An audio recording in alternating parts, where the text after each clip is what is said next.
What's up, YouTube? It's Unmoored Dom, and today we will be reacting to the general election debate for mayor for New York City.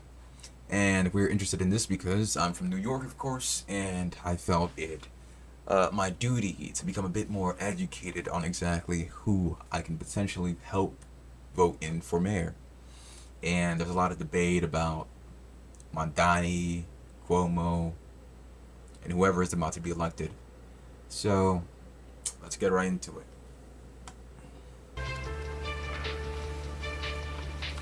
Good evening. Welcome to the final general election debate in the race for mayor of New York City.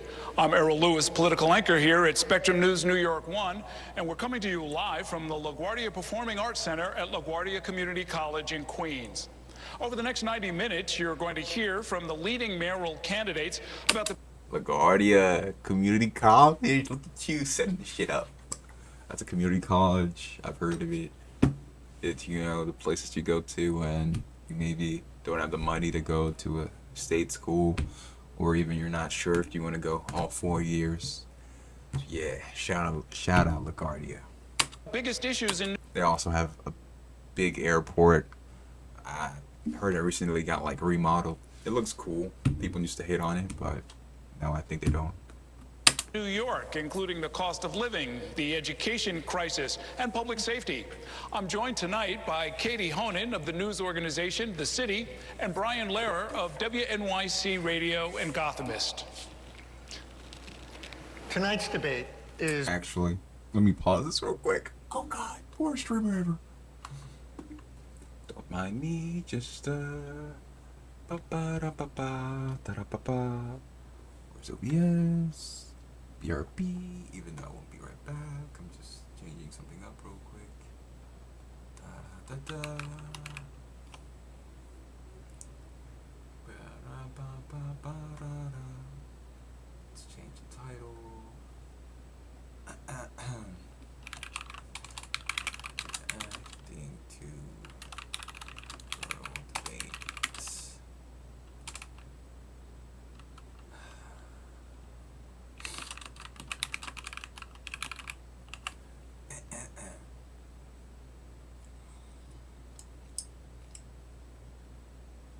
Is that even just chatting? Political.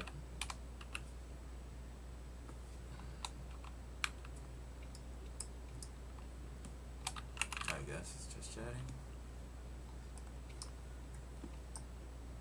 No.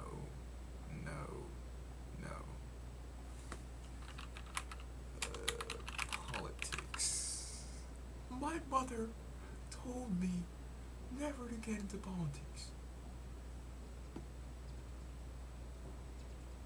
Uh-huh. Boom, chakalaka. We're in business.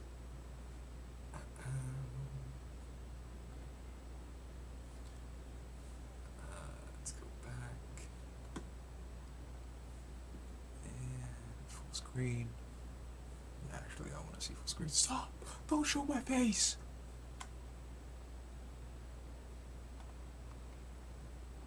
brought to you by the New York And we're back. Yes, we made it back, baby. City Campaign Finance Board, the city agency that administers the Public Matching Funds program. It's also sponsored by Spectrum News New York 1, WNYC Gothamist, and the news site The City, and John Jay. I know some people who went to John Jay. That's where people basically become detectives and stuff. Police officers type shit. You come here for great insight. This is your place. Spectrum Noticias, and our co-sponsors, the Craig Newmark Graduate School of Journalism at CUNY, the Center for New York City and State Law at New York Law School, the Museum of the City of New York, and John Jay College of Criminal Justice. You can watch tonight's debate without a paywall on ny1.com. It is also being broadcast on NYC TV, WNY. They're in Chelsea. My own college is in Chelsea. Chelsea. I don't even know how to say it. NYC Radio, C-SPAN, the Spectrum News YouTube page, and thecity.nyc.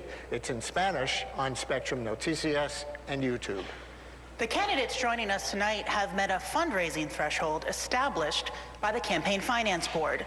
The seat is currently held by Eric Adams, who has decided not to run for re-election.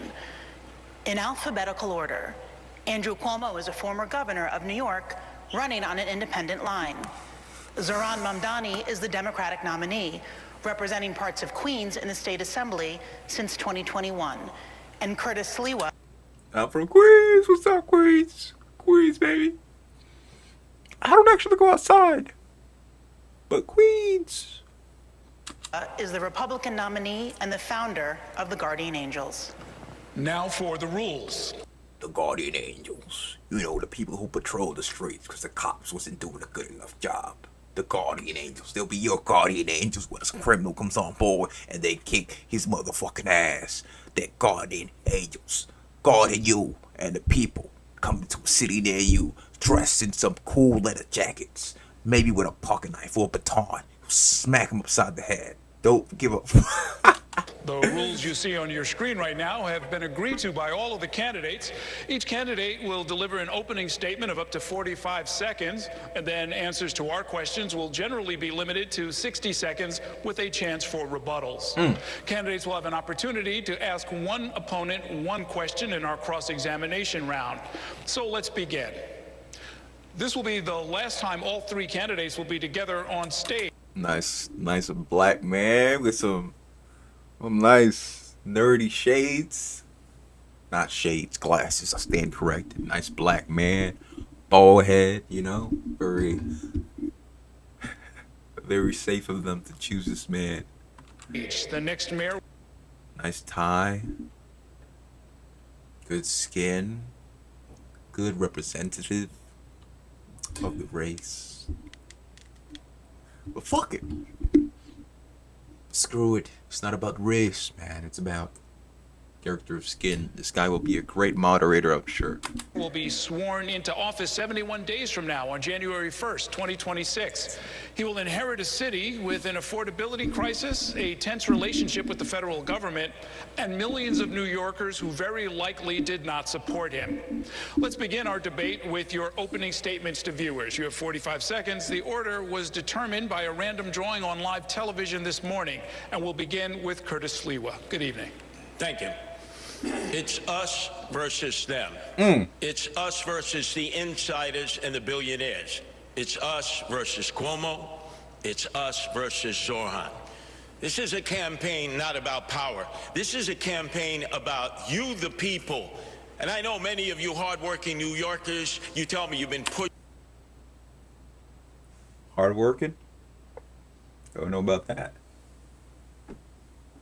pushed aside, you've been silenced. These are the people that have all the money, all the connections. They've made their backroom deals, but we have something more important. What do we got? We have you, the people. And we're not going to... We the people don't give a fuck about each other. Let's be honest here, man. You don't talk that real talk, man. We the people don't give a rat's ass about each other. Okay? It's never been the case. If that were the case, then people wouldn't be afraid to go on trains because they would be 100% certain that some guy, some woman would stand up for them, would protect them. They'd all join together and fight the evil that's in the city. But that's not reality. People are self-interested. They're in it for themselves. Silva. They're in it for themselves.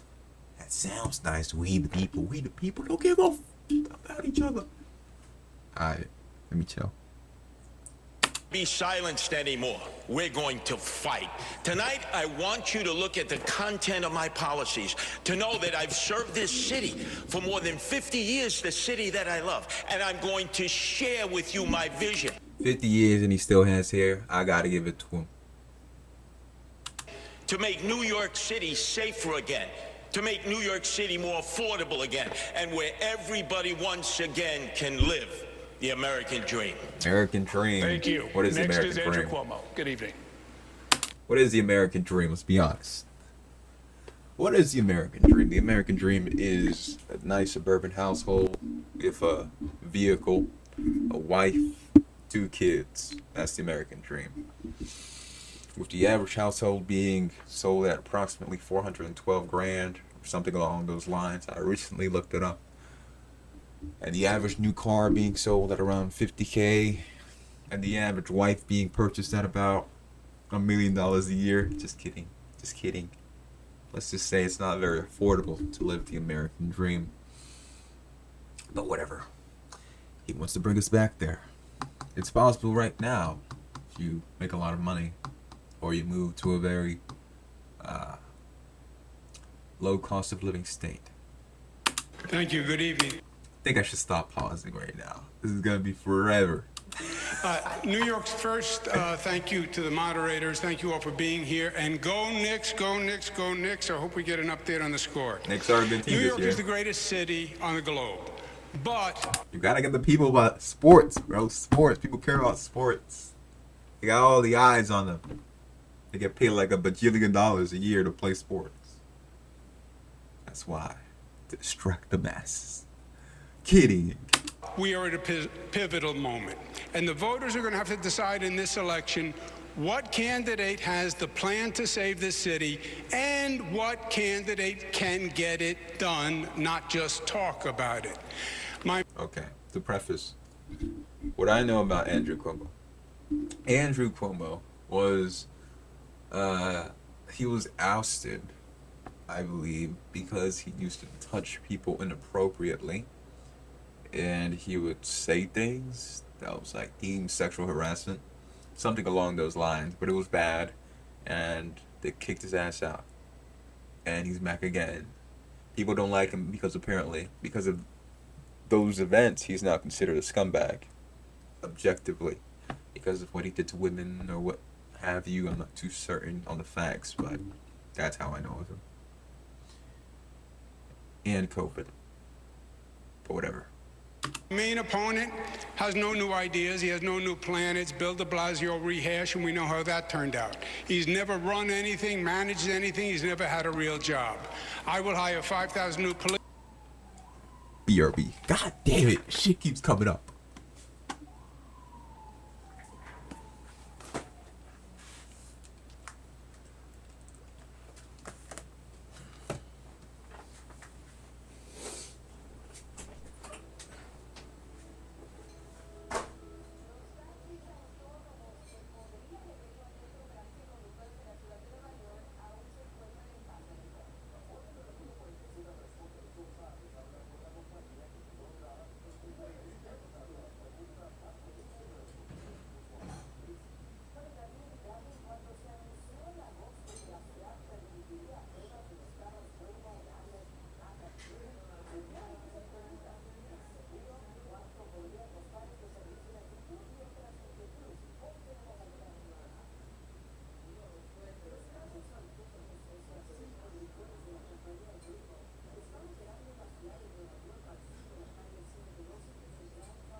I'm back. Long, arduous journey I had to take so that I could get some food. We're back. Please build 500,000 new units. I will cut taxes. I will grow jobs. And I will end this hate mongering and division that is tearing this city apart, because that's not who we are as New Yorkers. You know I can make change. You know I can make government work. I've done it before. I'll be ready on day one. Okay, thank you. Next is Aron Mamdani. I noticed he slurred his words a bit. A drinking issue? Is he too senile? Just kidding. Or maybe I'm not. I'm not too sure. I can't diagnose these things just straight off of his speaking tone. Good evening. Good evening. Thank you to the moderators, and thank you to New Yorkers for tuning in. I know you'd rather be watching the Knicks. While there are 3 candidates on this stage, you will hear only... The Knicks again. He's appealing to sports, bro. These people are smart. New Yorkers love sports. That's the agenda. It's the agenda because they can't make money. So they're focused on sports, distractions, celebrities. 2 messages. My opponents, who spend more time trying to convince the other to drop out than actually proposing their own policies, will speak only of the past, because that's all that they know. I am the sole candidate running with a vision for the future of this city. Andrew Cuomo will spend much of tonight attacking me. He is a desperate man, lashing out because he knows that the one thing he's always cared about, power, is now slipping away from him. He will amplify right-wing talking points, he will share conspiracy theories, and he will do these things to make you feel that this should keep you up at night. But I've been spending the last year listening to New Yorkers, and I know what actually keeps you up. Nice disqualification of his opposition. Cuomo is a conspiracy theorist, right-winger. Of course, me as a... What is that? Of course, me as a... What do we even call themselves? Me as a liberal. Like, the majority of New Yorkers are liberal. It's appealing to them. It's whether or not you can afford to live a safe and dignified life in this city. I have plans for our future. My opponents only have fear. Thank you very much, candidates. Let's start tonight with some breaking news that happened yesterday afternoon when federal agents descended on Canal Street, arresting street vendors. So Cuomo said, look at what I've done. I'm that nigga. Mamdani said, my ops ain't shit. My ops don't have real plans. Who have been selling counterfeit designer merchandise for as long as any of us can remember. This is the first time we've seen major federal law enforcement activity in the city outside of arrests at immigration court in Lower Manhattan. And some critics are now ringing an alarm bell, calling it a dangerous and unprecedented use of federal agents in New York City. Others say that the vendors were a major quality of life problem in the neighborhood that the NYPD had ignored. So the candidate, I'll ask each of you to respond to this. How should the mayor and the NYPD have handled both the presence of the street vendors and then the federal action? We'll start with you, Mr. Cuomo. I've had a lot of dealings with President Trump. And there's only one way to deal with him. He puts his finger in your chest, and you have to put your finger right back in his chest. I've actually had this situation with ICE interfering in New York before. It was upstate New York where ICE just showed up and started to take action. And I called the president, and I went down to the White House, and I said, that doesn't work in New York.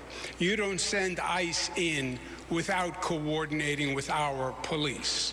It's not smart, it's duplicative, and it's dangerous. We don't need ICE to do quality of life crimes. We don't need them to worry about illegal vendors. That's a basic policing function for NYPD, Consumer Affairs, etc. I would have called the president and Basic function of the NYPD, and yet the illegal street vendors, presumably, I don't know much of the actual case, were still there, selling things illegally. As illegal street vendors, which means they don't get taxed, it's all cash, blah, blah, blah. But they get away with it. And the amount of cops that we have in the city, we know that they shouldn't have, but they did. So it's been condoned by the city. So ICE just had to come on their own terms. Now, Let's move on. Let's move on, man. I would have said, look, you're way out of bounds. They're way out of bounds. Call them back, or I'm going to have the NYPD step in and stop them, because this is not their jurisdiction. You're in the city of New York. Okay. Mr. Mamdani. ICE is a reckless entity that cares little for the law and even less for the people that they're supposed to serve.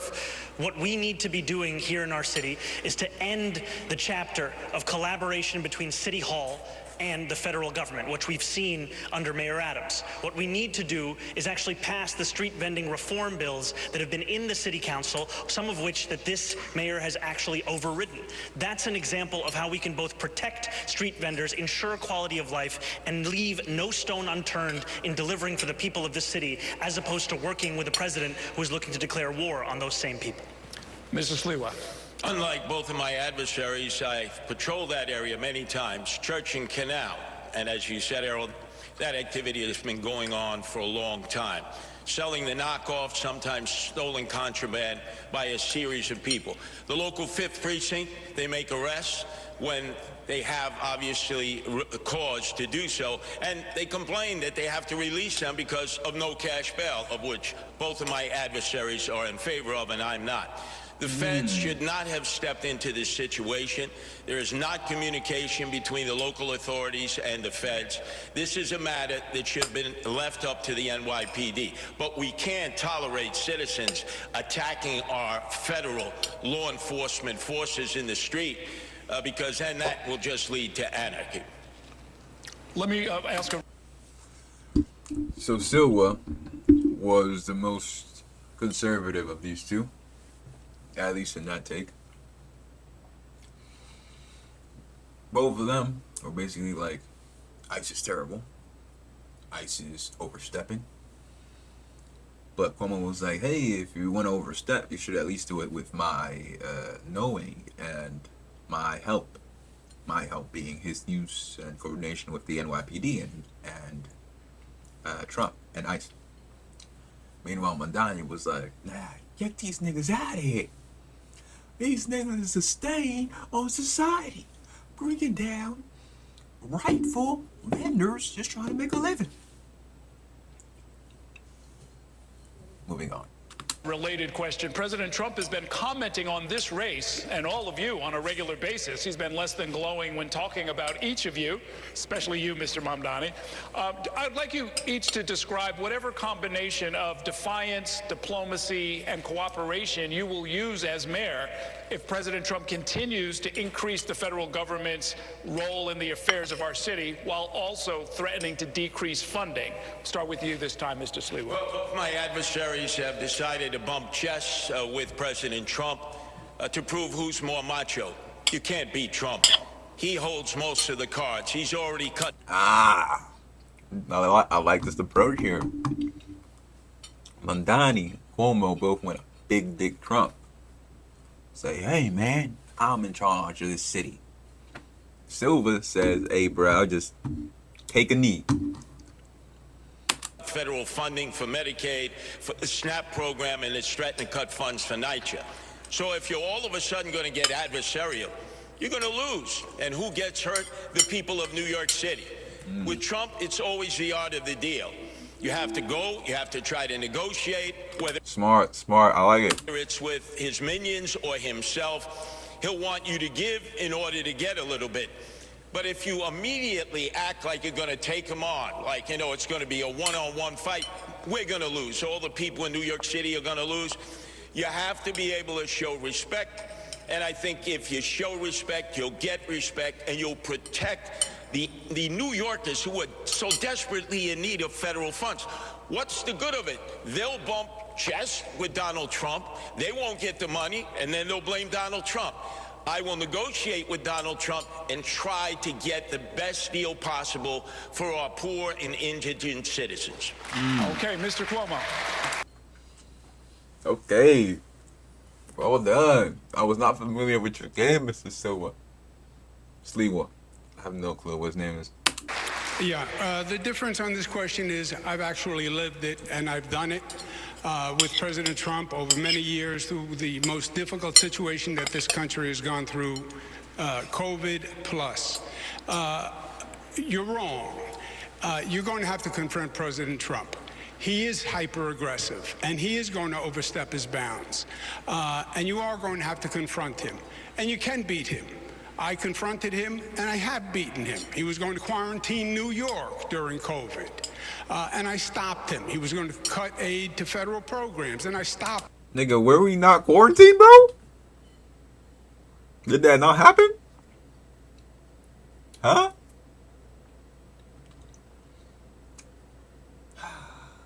You're right, it didn't happen. I'm misremembering.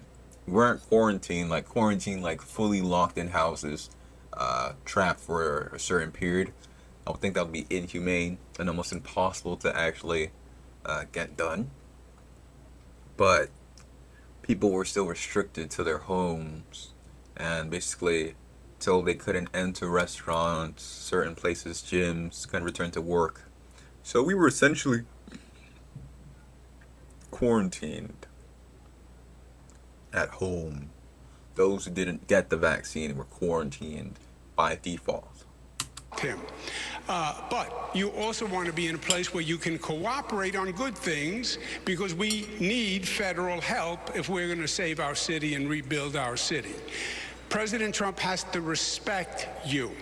He sent the National Guard into 20 cities. City he didn't send it into? New York. Because I talked to him and I said, we don't need you here. He has said he'll take over New York if Mondami wins, and he will, because he has no respect for him. He thinks he's a kid and he's going to knock him on his tuchus. So it is a balance, but you're going to have to be adversarial when you need to, but you want to cooperate to get good things done in this city, and you need federal help.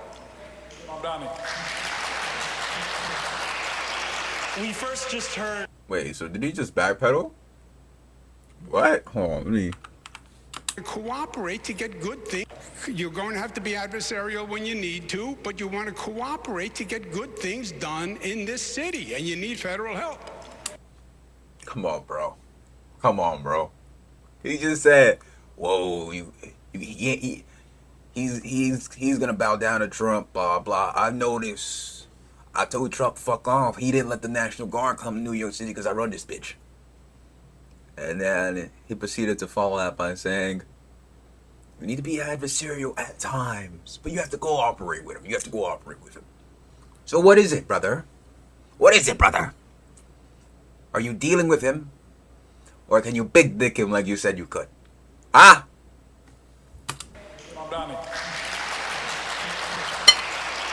We first just heard from the Republican candidate for mayor, and then we heard from Donald Trump's puppet himself, Andrew Cuomo. You could turn on TV any day of the week, and you will hear Donald Trump share that his pick for mayor is Andrew Cuomo. And he wants Andrew Cuomo to be the mayor, not because it will be good for New Yorkers, but because it will be good for him. Look, Donald Trump ran on 3 promises. He ran on creating the single largest deportation force in American history. He ran on going after his political enemies, and he ran on lowering the cost of living. If he wants to talk to me about the 3rd piece of that agenda, I will always be ready and willing. But if he wants to talk about how to pursue the 1st and 2nd piece of that agenda at the expense of New Yorkers, I will fight him every single step of the way. Okay. Look at the framing. He is saying, of course, that an illegal immigrant could still be a New Yorker, which is of course true in a sense. If you're born here illegally, or you come here as an illegal, but you were very young and you grew up with the culture of New York, you are by all means a New Yorker, in spirit at least. And that's all that matters for him, for many people. Not saying it's right because they are illegal, but the human inside of you says that maybe there should be another path for these kinds of people who were here, who did work. Maybe they weren't paying their fair share of taxes. I'm pretty sure that's what pisses a lot of people off, because they're illegal, so they can't get the same information that we can. And they don't get taxed as we do. Maybe they do. I don't know. I'm not an expert. But just saying. Moving on. I see where he's coming from. Just letting you guys know. his definition of a New Yorker means he can involve in illegal, which is in opposition to what a conservative would deem something that should be happening. He's not here legally, shouldn't be a New Yorker or Californian. Doesn't matter. Get him out of here. Short rebuttal from Mr. Cuomo. That's not what Donald Trump said. Donald Trump does an analysis of the race. Donald Trump, I believe, wants Mandami. That is his dream because he will use him politically all across the country, and he will take over New York City. Make no mistake. That is hilarious. That man said, Trump, aka in the liberals' eyes, the worst man on earth, the demon Satan himself. Trump wants this guy because this guy's his puppet. And then Cuomo says, reversal, uno reverse. Trump was my guy. Very childish, but it's super funny. Look at him cheesy because he knows it's hilarious. Use hard my own power against me. It will be President Trump and Mayor Trump, and he will come in and take over the city. I have no doubt. All he said was, his analysis is after the polls, it's a tough choice between a Democrat and a communist. And he considers Mandami a communist. He happens to be a socialist. But between a communist and a Democrat, it's a tough choice for him. Okay. All right. Thank you, candidates. Brian wants to talk to you about some important issues on the minds of New Yorkers. Hi, candidates. Thank you for coming tonight. Yeah, and the cost of living is our next topic. You've all cited it as a major factor, and of course, so many New Yorkers are experiencing this, especially when it comes to rising housing costs. And many New Yorkers were shocked this week as a new report... Hold on. So let's summarize that real quick. So, Cuomo's framing this as Mandani basically can't become mayor, because if he becomes mayor, Donald Trump will have zero respect for him and will send in the National Guard immediately because he sees him as a child, as he said. And because of that, the people will suffer and the city will automatically become under Trump rule. So that's his case for why you shouldn't vote in, what's his name? Mandani? Yeah. The group Advocates for Children revealed that about 154,000 New York City public school students have been homeless at some point during the last year. 65,000 lived in homeless shelters. Even more were in doubled-up situations with no home of their own. It's never been over 150,000 before, they tell us. And it amounts to 1 in 7 New York City kids. As mayor, how would each of you tackle this problem to help this vulnerable population? And in this round, we're going to go Mr. Mamdani, Mr. Cuomo, Mr. Sliwa. So, Mr. Mamdani, you go first. This is a stain on our city. To see this many children in our public school system be homeless, and to know that this is the 9th consecutive year that it's more than 100,000 of those children. What we need to do is ensure that next year is not the same. And we are going to do that by building the housing necessary such that New Yorkers are not priced out of this city or forced to live in shelters. And that's why my campaign is going to deliver 200,000 new affordable homes across the 5 boroughs, all while freezing the rent for more than 2 million rent-stabilized tenants. Now, in the public school system, we also... Rent freezes, huh?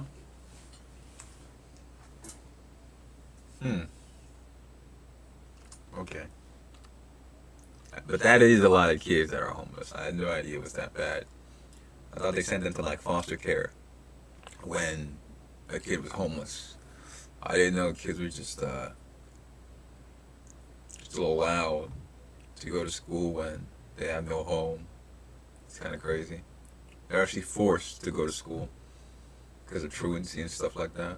You can't stay at home or stay at the shelter. And the shelter would presumably kick them out, so they'd just be arrested for truancy. So it's like, what? I've never met a homeless kid before. also have a program called Every Child and Family is Known. It links a child who is living in a homeless shelter with an employee of the public school system. It also links that employee with the child's family. It's been shown to increase attendance records, self-esteem, a level of belonging in that school system. I am going to increase that pilot program to more than 200 schools, and we're going to do it because we have to deliver for these children. Mr. Cuomo. Yeah. Zoran is a great actor. He missed his calling. Freeze the rent sounds great. Yeah, it affects about 25% of the number of housing units in the city of New York. It's not a new idea. Bill de Blasio did it. It turned out to be a debacle. And it does nothing for 75% of the units. And for the 25, it just postpones the increase and actually causes us to lose units because landlords took them off the market. Jump in and ask you to address the homeless children question, and we will get to rent freeze. Yeah, well, the answer to homeless children is you need more affordable housing. And I'm saying freeze the rent was done under de Blasio. It doesn't work. It's a canard and just a great 3-word slogan for TikTok. The way to increase availability of affordable housing is to build affordable housing. I was the HUD secretary. I did it all across the country. We have 1% vacancy rate. We're not building enough affordable housing, and you need a competent, productive government to do that. And that's what I've done across the country, across the state. Make government work. You get the supply up, the rents will come down. Thank you, Mr. Sliwa. That is true. Basic Economics by Thomas Sowell. Supply and demand. There's more supply. Demand goes down, prices drop. Okay, Mr. Mamdani, you were named, so you get 30 seconds. We are in the 9th consecutive year of more than 100,000 children in the New York City public school system being homeless. That means it began when Andrew Cuomo was the governor. And what did he do? What did he do about it? He did not do anything. He spent more money on a singing water fountain at LaGuardia Airport than he did on the average cost of an affordable housing unit. That is the record that we have in display, and what we need is a change in the city, not more of the same. Yeah, but if I may, the homeless issue, number of homeless since I left, has more than doubled during his administration and the state's administration. Since I left, homeless rate has more than doubled. When I left, the vacancy rate on housing was 4.5%. By his administration, I saw him pointing somewhere. I'm guessing that Eric Adams is in the crowd. Kind of funny. You could have been there, Eric, but you chose to walk away. It's now 1%. This man never even proposed. When I left, the vacancy rate on housing was 4.5%. It's now 1%. This man never even proposed a bill on housing or education. Never even proposed a bill. Let's keep going back and forth between the two of you. Mr. Sliwa, it's your turn. Andrew, you didn't leave. You fled from being impeached by the... Oh, wait. Or he's saying, yes, this is what happens when you're not in politics. You don't know these things. He's saying that Siwa, I would call Siwa, if it's still Sliwa, whatever. Siwa must have been in Eric Adams' cabinet somewhere doing something. So that's why he's calling him out. Democrats in the state, you didn't leave. You fled from being impeached by the Democrats in the state legislature. Expose him. Leave. You fled. But let's get back on topic, because I'm the only candidate up here who's been into many of the over 300 Department of Homeless Services shelters, and the family shelters are unsafe for the families there. We have to make them safer. We have to bring teachers into the shelter. Many times, the mothers or the guardian have to get on bus after bus and take them to a school that's 2 or 2.5 hours away. Damn. This is a horror situation that's taking place. And we have 2.5 hours away? Where the hell are they sending these kids? This is New York City. Trains. That's like from where I live, like in Rockaway, all the way to Bronx. It's 2 hours. 2 hours. Why are you going to school in the Bronx if you live in Queens? Like, be real. There's no reason for that. Have to prioritize this because this number of homeless children is going to grow. It takes 5 years to build affordable housing. We need to address it in the shelters itself to be able to handle it so that the teachers can come in, whether they're public school teachers, charter school teachers, and I know there are a number of parochial school teachers who love children who would volunteer their efforts to do that. We're going to give it to Katie Honan now to ask about another aspect of affordable housing. We're going to switch to the millions of New Yorkers who are renters, specifically those in rent-regulated apartments. There are more than 1 million New Yorkers living in these units, most of them rent-stabilized. Mr. Mamdani, you've proposed a rent freeze for these tenants. Mr. Cuomo, you don't support that, and you've proposed a new means test for having a rent-stabilized apartment.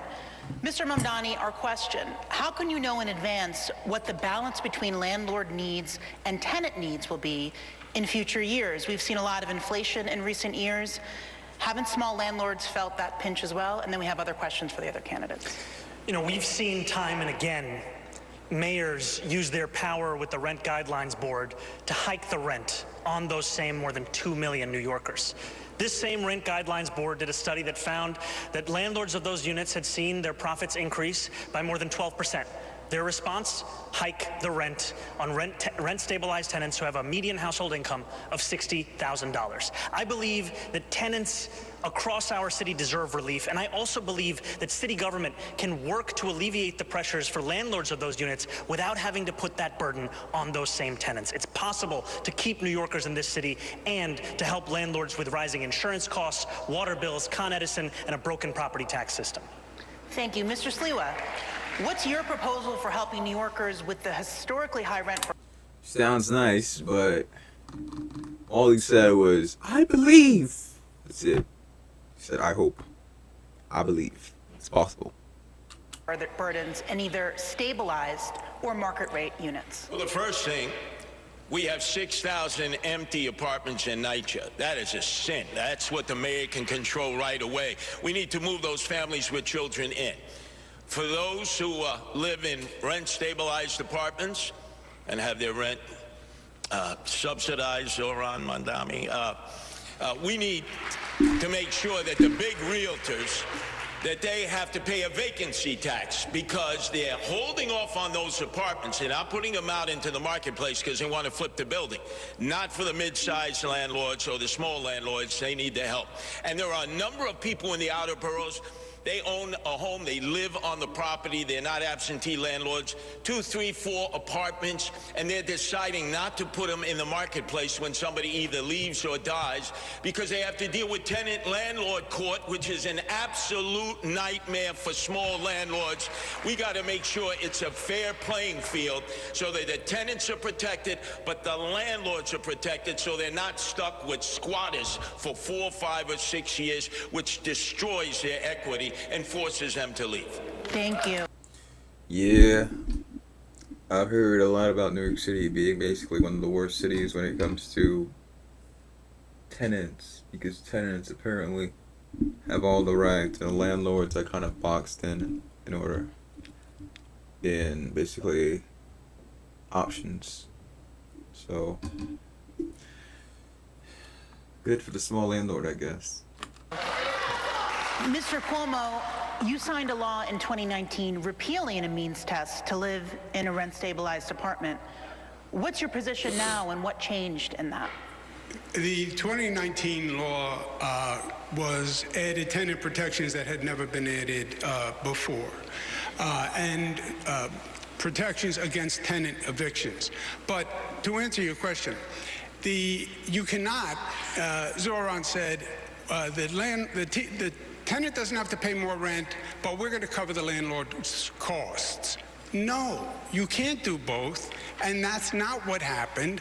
We did freeze the rent with de Blasio. We lost units because the landlords took them off the market because you weren't covering their costs. The reason the Rent Guidelines Board went up after the freeze was because you had to make up for all the backlog of costs. And this, I'm going to freeze the rent. People think it applies to all of them. No, just the 25% of units that are rent stabilized. And by the way, it's all BS because the mayor doesn't have the power to do it anyway. The Rent Guidelines Board does, and he doesn't control the Rent Guidelines Board. Oh. So nothing is going to happen. It's all this. Oh, it's talk. just more political blather. Mr. Mamdani, you can respond. You know, if you want a candidate for mayor who tells you everything that he cannot do, then Andrew Cuomo should be your choice.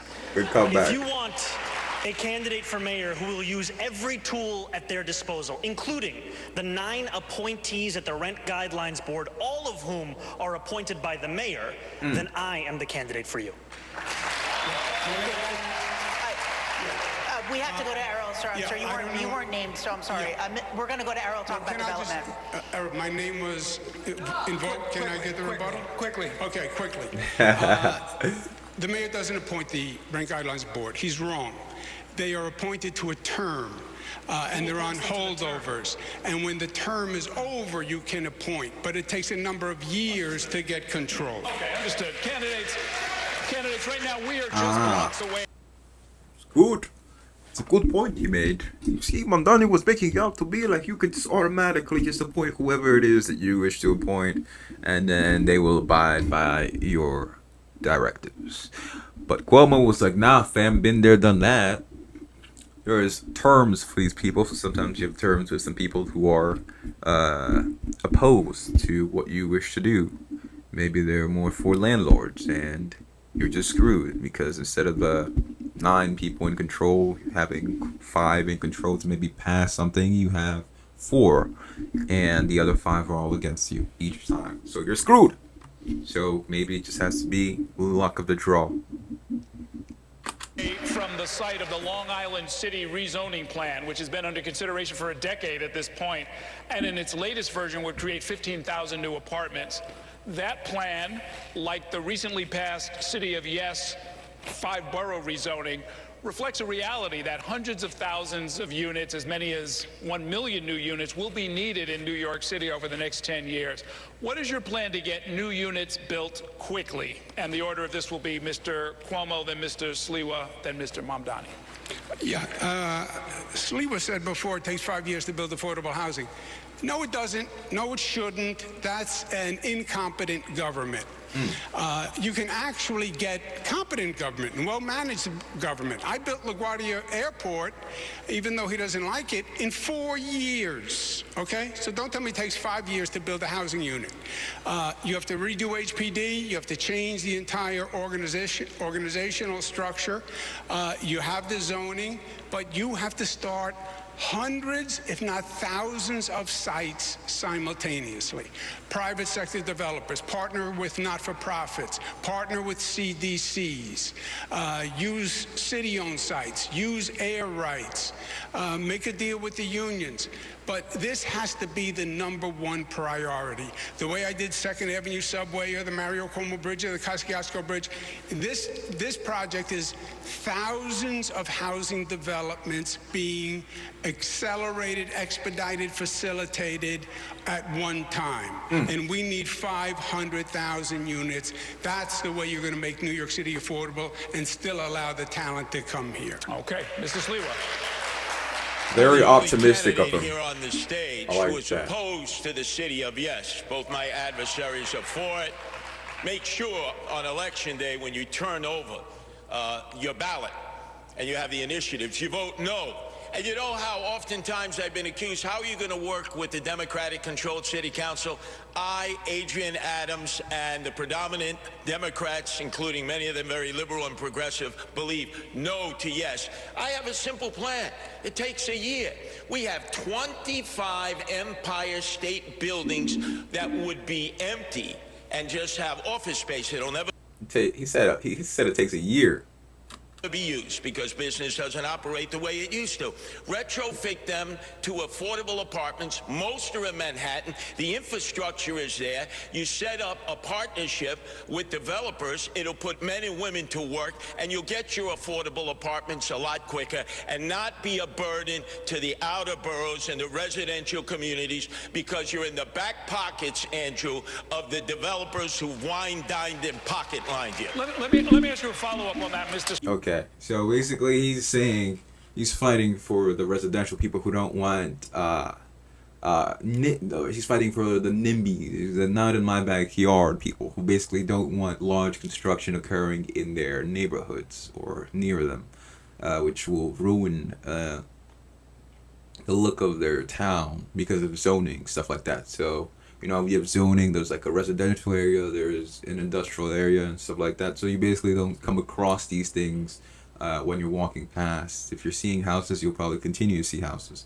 But recently in the city and places that have a bit more population, you see what's it called, mixed use zoning, I guess you could call it, where basically you see like the first floor, the first level will be some sort of retail, and then above it will just be pure apartments.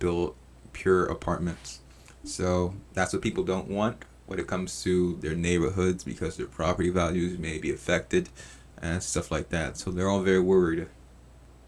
God damn, I keep forgetting his name. Sliwa is a NIMBY, or he's fighting for the NIMBYs. Meanwhile, Mandani and Cuomo probably won't give a rat's you know what. Sliwa, do you think each elected city council member should have basically veto power over whether or not housing gets built in their district? Absolutely. Local control. Community boards should have their say. What happened to zoning? We throw it out? Eric Adams. This city of yes is on steroids, and he went wild taking care of his developer friends as he knew he would be one and done. I told you he was corrupt. I told you there would be chaos, and I warned you in 2021. You should have elected me mayor then. Okay. Mr. Mamdani. We need to build more housing all across New York City. Today, New York City builds about 4 houses for 1,000 people. Jersey City's at 7. Tokyo is at about 10. We need to do this by streamlining the processes of private sector construction across the city. Let's hear that back again. For 1,000 people. Jersey City's at 7. Tokyo is at about 10. We need to do this 4 houses for build more housing all across New York City. Today, New York City builds about 4 houses for 1,000 people. Jersey City's at 7. Tokyo is at about 10. We need to do this by streamlining the processes of private. For those of you who don't know, Jersey City is a popular place to go now because of the amount of apartments they have available. And I believe they began building so hard because of the rising costs in Manhattan. And now people who worked in Manhattan couldn't really afford to find a place there. So they were looking for more units elsewhere. And then New Jersey basically came up with Jersey City. And that was basically a place where all the professionals who either wanted to live cheaper or couldn't really afford Manhattan decided to go to and reside. And to get that done, they had to build quickly. And that is why they build at a higher rate than us. Sector construction across the. But Tokyo is a level above, which is nice for them. But fuck them. We don't give a fuck. City by ensuring we're building more around hubs of mass transit, and we also need to ensure that the public sector is building truly affordable housing. And what I mean by truly affordable is housing that is built with the median household income in mind, which is $70,000 for a family of 4. And that's why my administration will do exactly that, scaling up programs we already had in HPD, like senior affordable rental apartments, SARA, like Ella, extremely low-level affordability. These are the kinds of programs that will deliver a city that New Yorkers can actually afford. There was reference to the 3 housing-related charter amendment questions. I know Mr. Cuomo is on the record as saying he favors them. We just heard Mr. Sliwa say that he's against them. Where do you stand on those? I'm appreciative that those measures will be on the ballot and that New Yorkers will be able to cast their votes for them. I know that we desperately need to build more housing in this city, and I also know that the jobs we create in the building of that housing should be good jobs as well. What is your Construction jobs, brother. Construction jobs. Some management jobs, project managers and stuff like that. But let's be honest. If you're a woman, you don't want to work construction. Let's be honest here. If you're a man, guess what? You also don't want to work construction. Everyone wants the cushy management jobs. They want to keep their hands nice and soft. That's just the way that humans are these days. We are modern humans. We are running away from manual labor. We are leaving it to the robots. At least in theory. realistically, we are leaving it to the robots because we are forced to do so because corporate America is kicking us out.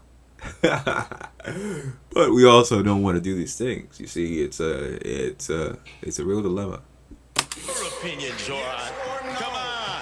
Yes or no? What is your opinion? Yes or no, Zoran? Truth. Don't be a politician here. I got it. Did I miss something? Political answer. What is your In the building of that housing should be good jobs as well. political answer? What is your opinion, Zoran? Come on. Yes or no? What is your opinion? Yes or no, Zoran? Truth. Don't be a politician here. I got it. They're pointing out what I was about to, which is that you didn't answer the question. TikTok dance is I crazy. think on the stage you can see two people appealing for the Republican Party's votes. And myself. Answer the question. Answer the question for once. My question to you was, do you support the 3 ballot amendment questions? I have not yet taken a position on those ballot amendment questions. What a shocker. All right. What a shocker. We're gonna Don't move worry, on. once he takes it, it'll change. I don't know what the heck that is. 3 ballot amendment. Did I miss it? I'm sorry. I'm not the best political commentator. I'm not Hassan. Fuck Hassan. Let me stop. I don't even know, bro. 3 ballot. What? What a shocker.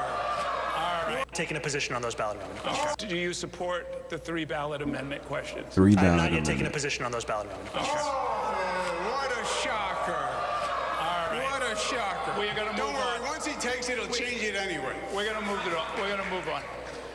The candidates, the rhetoric on the campaign trail has become more heated in recent weeks.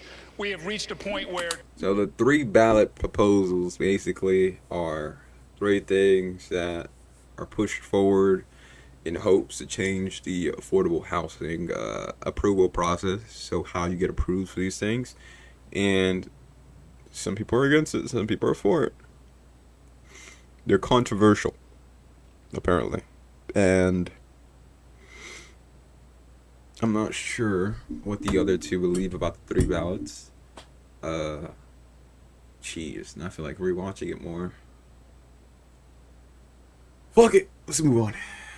But Mandani is uncertain, even though it's a big topic, I guess. 2 of the candidates on stage here tonight have armed security. I 2. would like to spend a few minutes to see if we can dial down the rhetoric. These niggas is armed and dangerous. I'm telling you, bro. Armed and dangerous.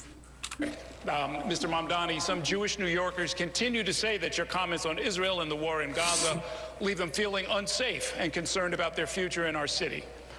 Recently, several prominent New York rabbis took the unusual step of denouncing your candidacy, including the rabbi of the Park Avenue Synagogue in Manhattan and Rabbi Michael Miller, the longtime leader of the Jewish Community Relations Council, who is a friend to many of us. Do you have any regrets about how you've dealt with these issues? And will your longstanding views on the subject get in the way of your ability to be an effective mayor? AKA, why can't we be friends? Why can't we be friends? I look forward to being a mayor for every single person that calls this city home. Not just those who voted for me in the Democratic primary, not just those that vote for me in this general election, but all 8.5 million New Yorkers. And that includes Jewish New Yorkers who may have concerns or opposition to the positions that I've shared about Israel and Palestine. You know, just a few weeks ago, I was on the M57, the slowest bus in New York City. And as I was seated there, there was a speech therapist who was sitting next to me. She told me that she was Jewish. She said that her daughter was a huge fan, but that she was not yet decided on who she was going to vote for. And she shared to me about her fears in this city, about rising anti-Semitism. And I told her what I will tell New Yorkers today, which is that I will be the mayor who doesn't just protect Jewish New Yorkers, but also celebrates and cherishes them, who doesn't just increase funding to hate crime prevention programs by 800%, who doesn't just ensure that the NYPD are out 800% funding for hate crime prevention. What does this mean? Are we going to turn to like the UK where they look at your tweets online and pull up and say that you've been charged with some sort of crime? You're not allowed to leave your home now? Is that the way that he wants to go down? How exactly will he, be doing these things? It kind of makes no sense. Hate crime. Some call it freedom of speech, He himself has been, whatever. Let's not get into it. I don't know too much about it. Side of synagogues and temples on the high holy days, but also actually delivers on the implementation of the Hidden Voices curriculum in our school system so that children in this city learn about the beauty and the breadth of the Jewish experience right here. Bruh, how much more Jewish indoctrination do you think we need? We grew up learning about Jews. Jews have done a lot for the nation. That's why we learn about them. They have a disproportionate amount of people who have actually been in power and done these things. So yeah, we're forced to learn about them, whether we want to or not. So I think even furthering their influence when they already have so much it's OD. Like, it's too much. Like, why? You're a protected class. Like, be for real. Be for real, bro. In the 5 boroughs. Okay. I've got a different. I don't think a lot of people will like that soft take from him. Comments on that, please. You know, not everything is a TikTok video. You're the savior of the Jewish people. You won't denounce globalize the intifada, which means kill Jews. There's unprecedented fear in New York. It was not several rabbis, Errol. It was 650 rabbis who signed the letter, not several. Let me ask you a related question, Mr. Cuomo. Oh no, he came at our black moderator. He said, "You ain't got the facts. You ain't got the answers, Sway. You ain't got the answers. It was hundreds, not 6. My black man, you got the power still, brother. Show him who's boss." New Yorkers have serious grievances with Israel in the way the Israeli government under Benjamin Netanyahu has conducted the war in Gaza and expanded settlements in the West Bank. What would you say to, and how would you handle New Yorkers who are in the streets, if you were mayor, protesting the actions of the Netanyahu government? Fine. That's your right. Protest, demonstrate, disagree. God bless America. God bless New York City. And there is no doubt that there's 2 sides on what's going on, and the passions are very high. That doesn't justify anti-Semitic behavior in New York. It doesn't justify having a Jewish population that feels unprotected in New York. It doesn't justify leaders who stoke the flames of hatred against Jewish people, which is what Zoran does, in my opinion. I'll give him a chance to answer, and then we'll go to Mr. Sliwa. Hold on. You're free to demonstrate, you're free to retaliate against Netanyahu and all that stuff, but he doesn't want the Jewish people to feel hated, right?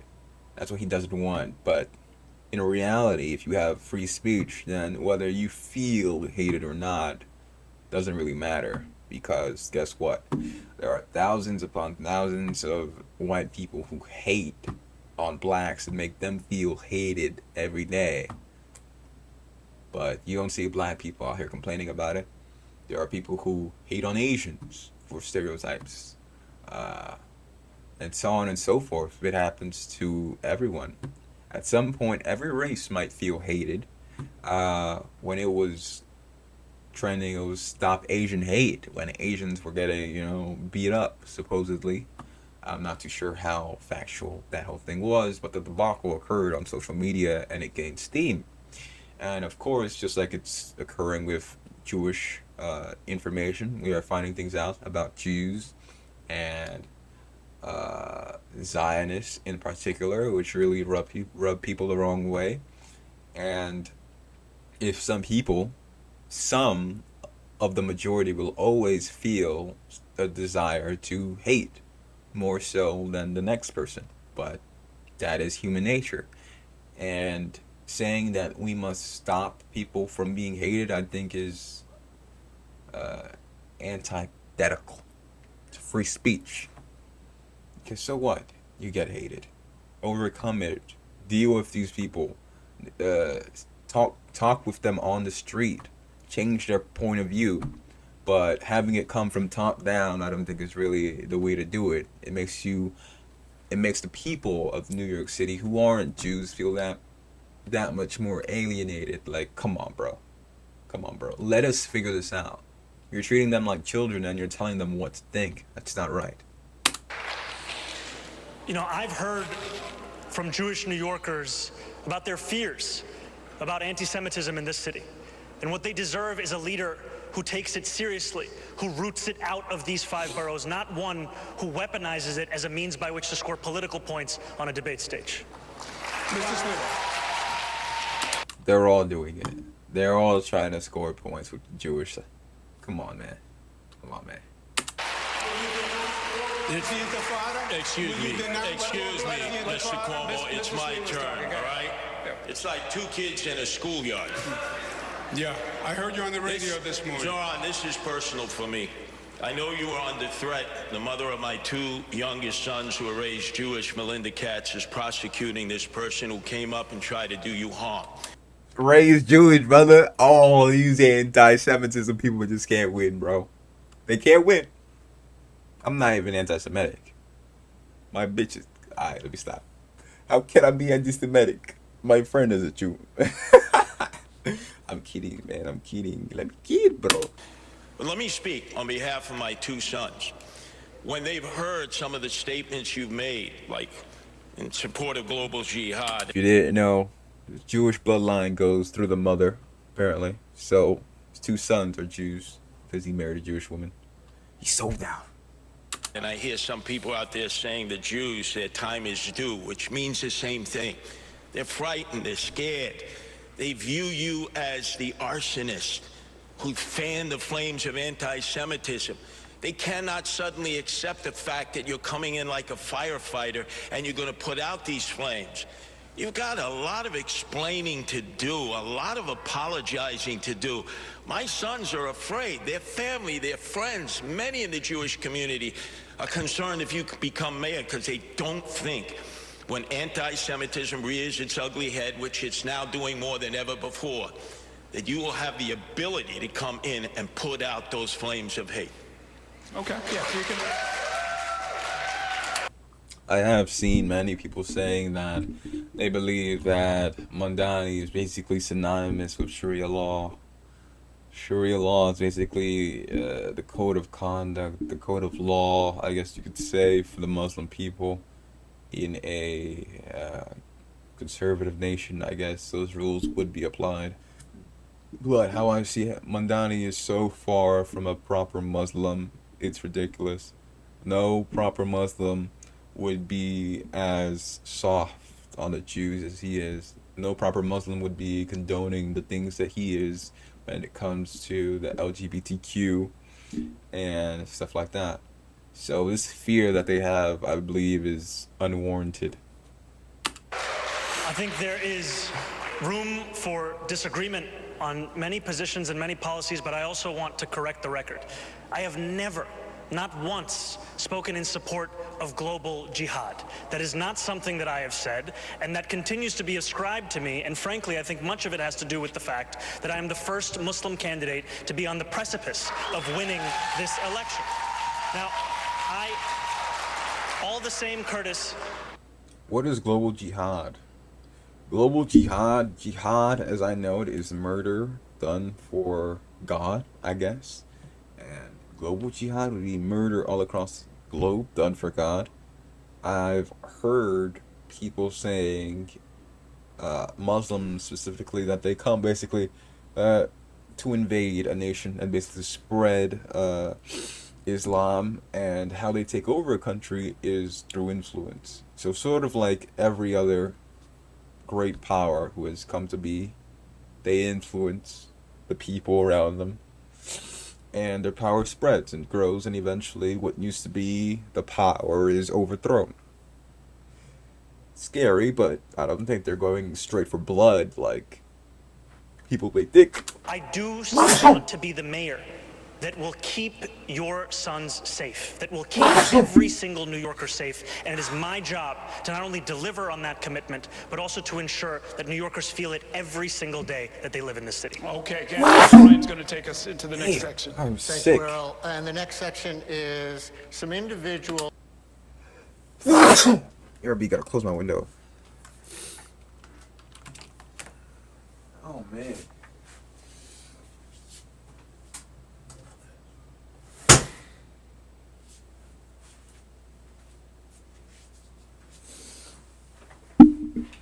Oh, man.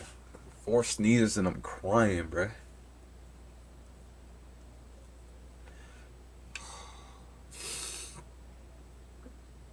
tears. Real men cry. Or so they say.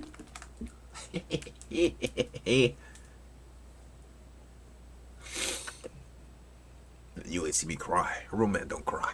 Political questions, one for each of you. Let me start with you, Mr. Cuomo, then Katie will ask a question of Mr. Sliwa and Errol to Mr. Mamdani. Mr. Cuomo, the last time most New Yorkers saw you before this campaign was when you resigned your seat as governor under scandal in 2021. The most recent Quinnipiac University poll in this race shows that 54% of likely voters say you're unethical. Meanwhile, you also have strained relations with Governor Hochul, State Attorney General Letitia James, and others. What would you say right now to New Yorkers who have questions about your moral compass and concerns that you cannot effectively work with other elected officials? Yeah, well, first, You're evil, Cuomo. you somewhat misstated the facts, but I resigned because there was allegations made. I didn't want to waste the time and distract state government. I knew it was going to take a long time to sort out. I left, which I thought was respectful to state government. We sorted it out legally. Nothing came from any of the allegations. I was dropped from the cases. You know that. We've had this discussion 4 times, but you like to talk about the past rather than yesterday. I chose... Oh, shit. He said he beat the case. I didn't even know about this. I was uninformed. Governor Kathy Hochul, I would have no problem working with her. The legislature, I got 11 budgets passed on time. Most in modern political history. They haven't gotten one done on time since I was there. So don't tell me who knows how to work with the legislature. And a mayor being able to deal with that legislature is key. Because don't kid yourself, I've watched every governor and mayor since Ed Koch. There is a tension between the city and the state. The city's arguing for its budgets, the state is saying no, and the city has been getting screwed by the state, and that has to change, and the city has to be doing better. Katie? To many New Yorkers, you've often presented yourself as New York State versus New York City. New York City versus New York State. It's a battle. more of a well-known New York character than a serious policy expert. Your critics have said your candidacy is making it more likely that Zohran Mamdani can win the election. What do you say to them and to others who feel that while your name recognition has seen a boost, your candidacy is not helpful to New Yorkers, including those who share your views? Number one, I have 13 campaign offices open. I'm throughout the outer boroughs. You see the excitement and energy of the working class people that I represent. I am the Republican populist candidate representing the working class, and I'm also, Katie, the candidate on the independent line, first ever, put together by my wife Nancy, who loves animals like so many. Save the animals, no-kill shelters, animal abusers go to jail. So people know that I'm not just running to protect people, which has been my life as leader of the Guardian Angels. I'm there to protect our pets and animals. Because remember, Mahatma Gandhi said, a society that does not take care of its animals does not take care of its people. Homeless, emotionally disturbed, veterans. I'm out there every day tending to their needs with the Guardian Angels, doing things that the city and state should have been doing a long time ago, but neglected them and instead spent $7 billion on migrants that we don't even know. That is a disgrace. We should be there for our own people who are suffering and wallowing in desperation and despair. Migrants are not our people, is what he is saying. Okay, Mr. Mamdani. You have criticized the politics of the past where leaders either avoid taking a stand on a key issue or try to be all things to all people. But at times during this campaign, you've carefully avoided answering tough questions. We saw an instance just a few minutes ago when I asked about how you plan to vote on those ballot initiatives next month. Black man coming at Mamdani, eh? Who would have thought? We've asked whether you support a major rezoning push for part of Queens, some of which is in your district. You've been unclear about how you think the city's schools should be run, its governance structure. How is that different from politics as usual? When it comes to our schools, Very loaded. Very loaded question. I believe that every single child deserves to have an excellent public education. And we have not seen that under the stewardship of those schools with this mayoral administration. We have not seen it because we are not fully funding those schools. We are not on track to comply with the class size mandates of those schools. We are not even on track to ensure greater literacy levels across those schools, despite the strides that have been taken with NYC REITs.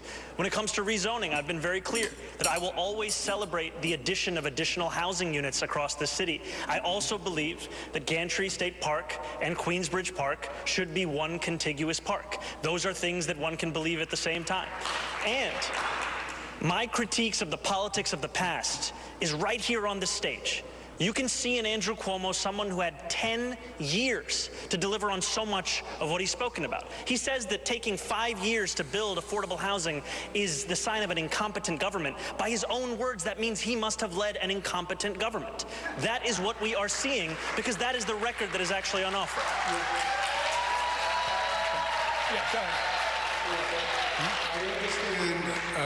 I understand my friend doesn't really understand government.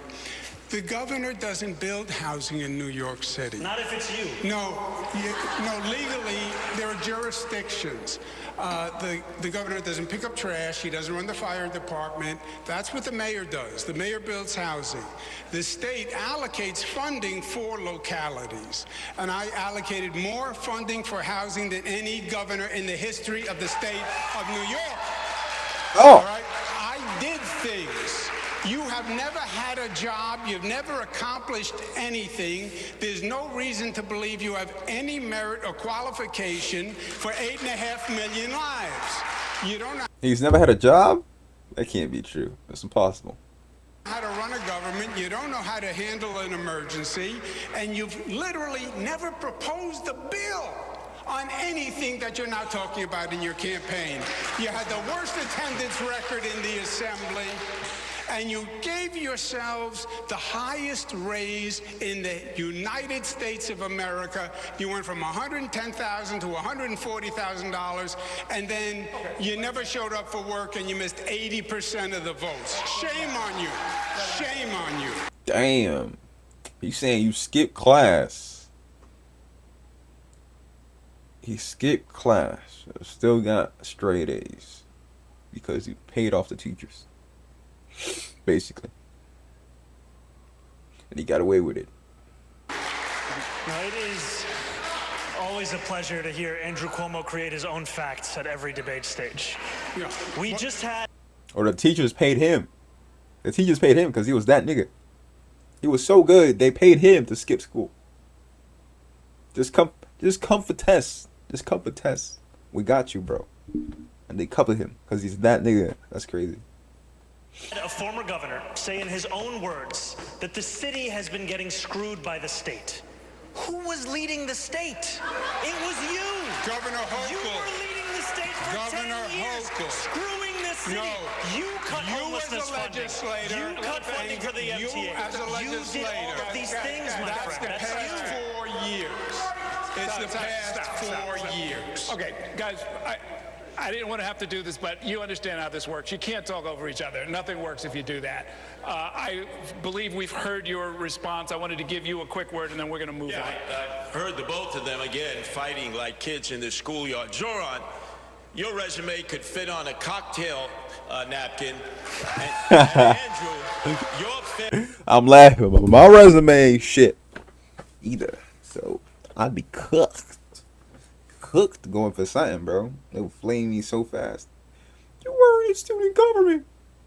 What right do you have? The goddamn best. The goddamn best you got. Let's see. Da, da, da, da, da, da.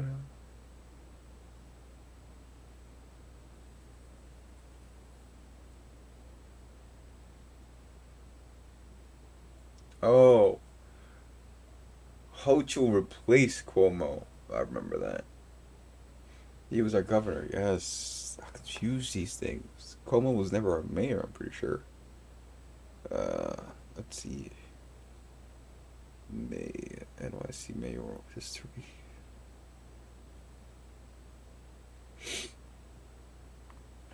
Let's see.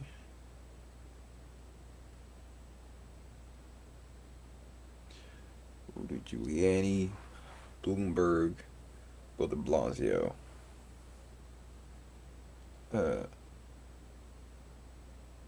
Okay. And after Bill de Blasio was Eric Adams, presumably. Indubitably. Okay. Failures could fill a public school library in New York City. Okay. Go ahead, Teddy. We're going to move now to public safety. And there was some breaking news from the New York Times that you, Mr. Mamdani, would ask Police Commissioner Jessica Tisch to stay on as police commissioner if you are indeed mayor. I wanted to confirm if that was true. And for Mr. Cuomo and Mr. Sliwa, would you ask the current police commissioner to stay on if you were elected? So, Mr. Mamdani, we'll start with you. Yes, I can confirm that reporting. My administration will be relentless in its pursuit of safety and affordability for every New Yorker. And the delivery of that will require us to put together a team of the best and the brightest. Eric Adams stacked the upper echelons of the NYPD with corruption and incompetence. Commissioner Tisch took on a broken status quo. I did hear about that. Eric Adams is apparently corrupt. Or so they say. I heard about this. Started to deliver accountability, rooting out corruption, and reducing crime across the 5 boroughs. I've said time and again that my litmus test for that position will be excellence, and the alignment will be of that position. And I am confident that under a Mamdani administration, we would continue to deliver on that same mission and do so while creating the Department of Community Safety to ensure that mental health experts were the ones responding to the mental health crisis. Because safety and justice is at the cornerstone of our pursuit of public safety, and in doing so, we will also be able to Okay. So, let's say you're in a subway and there's a mentally ill person. But this mentally ill person, of course, isn't unarmed. He is with a bottle. He is with a bottle, and he cracks open a bottle, and you call 911. 911, please. There's this guy on the train. He has a cracked bottle. And then they ask, is he mentally ill? And then you have to say, I believe so. He's cracked open a bottle, and he's shouting erratically on the subway. He's gotta be, right? And then they say, okay, where are you? You say, blah, blah, blah, blah, blah. They say, cool. We'll send down mental health professionals to help you out with that problem, okay? And then you're like, okay. You hang up. Boom. Mamdani, mayor. Let's see what happens. 10 seconds later, the mentally ill dude who's gone crazy is now running towards you with a cracked bottle in his hand. And you're stabbed. Oh, I'm leaking blood, and you die. Scene. You see. Either way, with a cop, it would have been the same thing. You're still waiting until something happens. But let's flip up the story. What if it's not you? What if the mental health professionals come with good intentions to talk through a tough situation with this mentally ill person? And once he comes to talk, he gets stabbed in the throat by this guy who's mentally ill. What then? Now your mental health professionals who don't want to work because they just saw their friend, their coworker get stabbed in the throat by a mentally ill individual who's not only mentally ill but violent. You see what the issue is, brother? See it? deliver our agenda for affordability. Thank you. And very briefly, quickly, Mr. Sliwa and Mr. Cuomo, would you ask Commissioner Tisch to stay on if you are elected mayor? Yes, I would, for stability. But then again, I don't think she would serve with either Cuomo or Zoran because she has railed against no cash bail. Cuomo, the architect of no cash bail. Zoran, the apprentice of no cash bail. That's why criminals are running in the street. And Mr. Cuomo, would you ask her to... What is no cash bail? Like, bail is free? No cash bail. As it could be no cash bail, but it could be credit bail. Hey, bruh, lend me some credit. Here's the meaning of no cash bail. Some citizens will do it to fully eliminate cash bail without paying money unless the judge determines they pose a public safety risk or unlikely to return to court. Okay. Stay on. I would ask her to stay on. I don't believe Zoran when he says he would ask her to stay on. The DSA's position, his position has been to defund, disband the police. She wouldn't take that. His current position, today's position was... Now, when it comes to defund the police, I will have to say, some of these cops are making bank. And they make bank mainly just sitting on a street corner with a phone in their hand, scrolling TikTok and just collecting cash from the taxpayer. So that is true for no small amount of cops. And there's also a large amount of cops which are grossly overweight and cannot possibly perform what is expected of them when it comes to a criminal chase on foot, for example, which makes them all the more dangerous to the public because their first option is that much more deadly because guess what? They can't catch him. What if he has a gun? Even if it's not pulled out, the fear of, chasing after this person or it being impossible, they say, you know what, let me just crouch down real quick, pose, aim, and fire. And boom, I'm that much more safer because I don't have to pursue this person who has this weapon or whatever. It's easier. It's always easier to go to the more lethal option, which is why the fitter you are, the more able you are to actually control a perp without having to use a taser, without having to use a baton, or eventually a gun. Freeze the budget. That would cause a reduction in police. She has called for more police. I've called for more police. Mayor Adams has called for more police. So their philosophies are totally incongruous. DSA calls for eliminating misdemeanors. He wants to decriminalize. I ain't gonna lie, yo, Cuomo got the lingo. He be referencing so much shit. DSA, PSA, Laura, Cora. Prostitution. I don't think she would support any of that. Well, we can't speak for her. She's not here. But I will ask the public safety question. Oh yeah, I did hear he wants to legalize prostitution. That's kind of cool. Cool? Damn, that sounds thirsty. No, I'm saying cool in a sense like prostitutes are prostitutes, The market for sex is always there, but do you want to be out in public? Is that what you want? Do you want it in brothels? What do you want your city to look like? Because the common denominator is when people go broke, especially women, they tend to just sell themselves. It happened in China. You see a lot in China. As China has suffered, their women are first to throw themselves out there. Any poor nation, prostitution. But we want to accept it into society and raise it out from the shadows. Is that really what we want to do? And we'll start with you, Mr. Sliwa. The issues of crime and disorder on the streets. The NYPD says the crime is going down in all major categories, most major categories, but are they lying? Like what happened in Washington, D.C. Apparently they were lying about crime going down, and crime was really going up. And people would notice it and talk about it, but no one really acknowledged it because on paper it was doing fantastic. Is that the case with New York City? The world may never know. The New Yorkers, they're still concerned with disorder and their own unique perception of crime. Do you think addressing quality of life concerns helps prevent more serious crimes? And how would you deploy the city's police force to deal with those serious violent crimes and also quality of life offenses like disorderly conduct and retail theft? Mr. Sliwa. First off, I've been in all 350 neighborhoods. I'm the only candidate that's on the subway each and every day. I've yet to hear from one New Yorker who said they feel safer either in the subways or the streets. And Eric Adams constantly heckling at us like it's the perception. No, it's the reality of crime. We need 7,000 police officers. We are badly understaffed. We need to get police officers in the subways. We are bad. It's the reality of crime. We need 7,000 police officers. We are badly...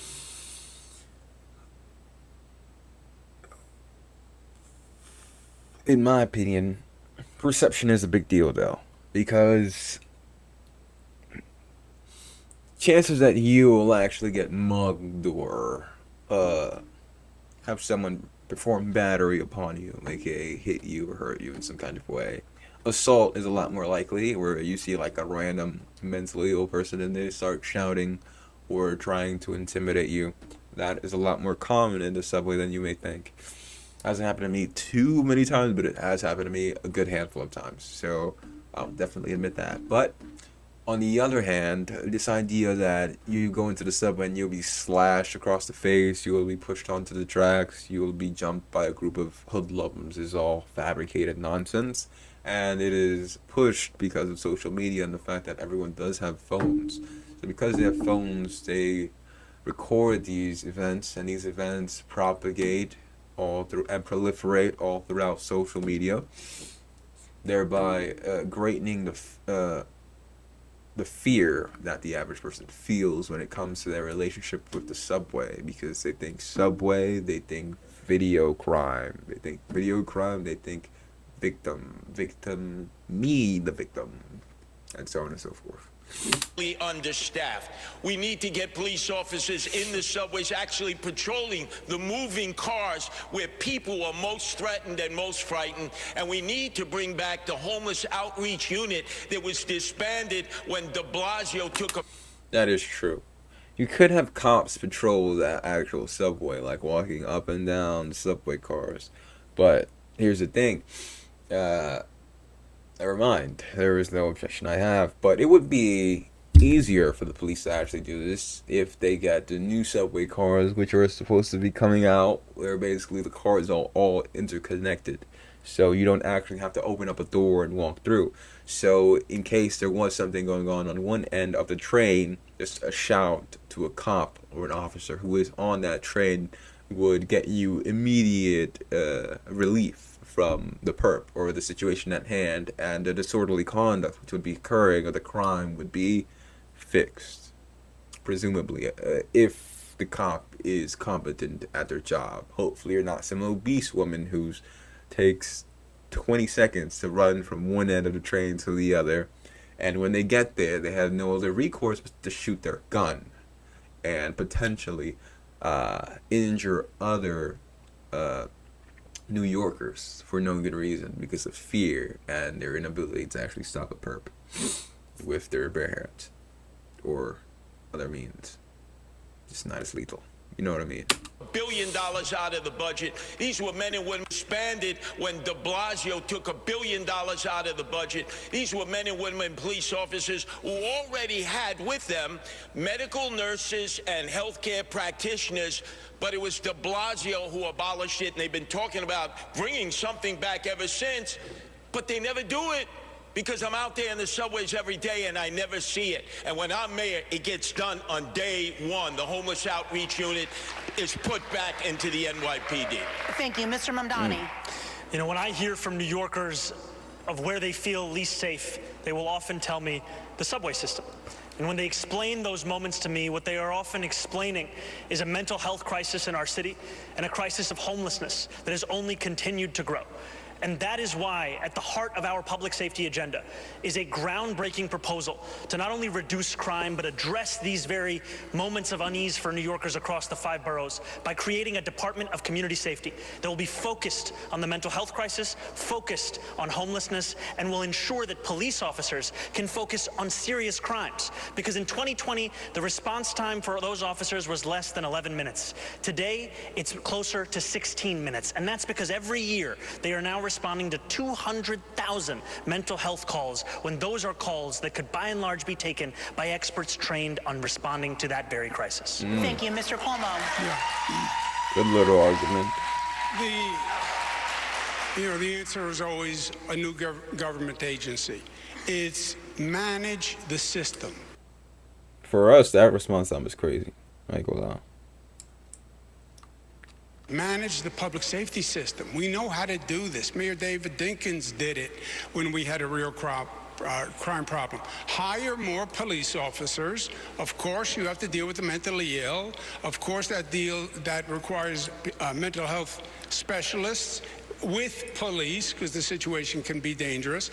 But hire the 5,000 more cops, because they're all quitting. Makes more sense with police, because the people could be dangerous. Yes, protect them too. Because they're getting worked too hard. You're going to have to raise the starting salary because nobody wants to be a cop today the way they're treated. Put 1,500 in the subways. Forget this Zoran idea of not prosecuting misdemeanors. Prosecute misdemeanors. Those are quality of life crimes. And that's very important. Yes, the subways are scary, but it's scary in their neighborhood too. Those quality of life crimes also have to be addressed. Mr. Mulroney. No matter how many times Andrew Cuomo describes it as my idea or my policy, I have never once stated that we were not going to prosecute misdemeanors. And that is what you see from the former governor, is someone who spends more time talking about the platforms of other organizations and other individuals than the one that I've actually put forward or the one that he is supposed to be running on. Now we'll hear from Brian for another question. And Excuse me 1 second. Can I just respond to that accusation? Whether it's misdemeanors or felonies, no cash bail releases him back into the streets, and both of you afford no cash bail. I want to move on. You'll get your opportunities, I think, because I want to bring up a particular crime concern, and that is violence among younger New Yorkers, specifically teenagers. My question is, what is your stance on the statewide Raise the Age law, which increased the age of adult criminal responsibility from 16 years old to 18 for most crimes? Police Commissioner Tisch says, quote, "The mentality on the street is that nothing happens to those under 18 who possess a gun." So would you support modifying Raise the Age in any way? And Mr. Mamdani, since you just announced that you would invite Commissioner Tisch to stay on, would you go along with her on this? I would not support changes to the state's legislation, and I would not support them because the major issue with the implementation of that legislation has been the fact that there is hundreds of millions of dollars that was supposed to be delivered alongside that law that is still languishing in Albany. And I am excited to be the next mayor of the city to finally fight for the money that this city is owed to ensure that we deliver it to our young people across the 5 boroughs. Mr. Cuomo. What I was referring to before is Zoran is a member of the DSA, Democratic Socialists of America. They have a charter. He gives them 3% of his salary. He has said multiple times, I am a DSA member, I pledge allegiance. They say abolish jails, defund police, don't enforce misdemeanors. Go to my website, andrewcuomo.com. It's right on the front page. Now, is he lying to the DSA? Is he lying to New York? Is he lying to everybody? Who knows? On the Raise the Age, I passed the law. I support the law. We were one of only 2 states that put 16 and 17-year-olds in adult prisons. It was inhumane. It was cruel and unusual, and I'm proud of that law. It's administered by local governments. Some are doing it better than others. If Zoran thought that there was money locked up in Albany, maybe he should have gone to Albany and proposed a bill to release it. Support keeping the law. Mr. Sliwa. Once again, the architect of Raise the Age, Governor Cuomo, the apprentice to him, Zoran. It's personal for me. My oldest son, Anthony, last October was the victim of a vicious gang assault that could have killed him. And what happened to these juveniles? Cut free, because they went to family court, not criminal court. So how can both of you look at me? I almost lost my oldest son to gang violence, and the perpetrators went to family court and got a little pat on the wrist and was sent home to do it again and again. No, we need to start charging juveniles who commit violent crime in criminal court, and I'll appoint criminal court judges who follow the law and don't just release them because of no cash bail.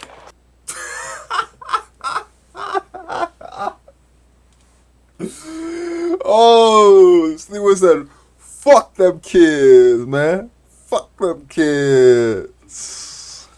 What you talking about, Willis? What's my opinion on this? Let's see. Me, as a law-abiding citizen, I was never really out. Excuse me. I was never really out here in these streets doing crime and stuff like that. I was a homebody.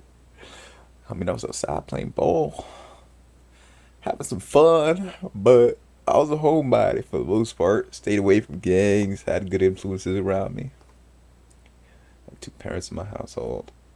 But if I'm 16, after I just like punch some kid, and I end up at Rikers with grown ass men,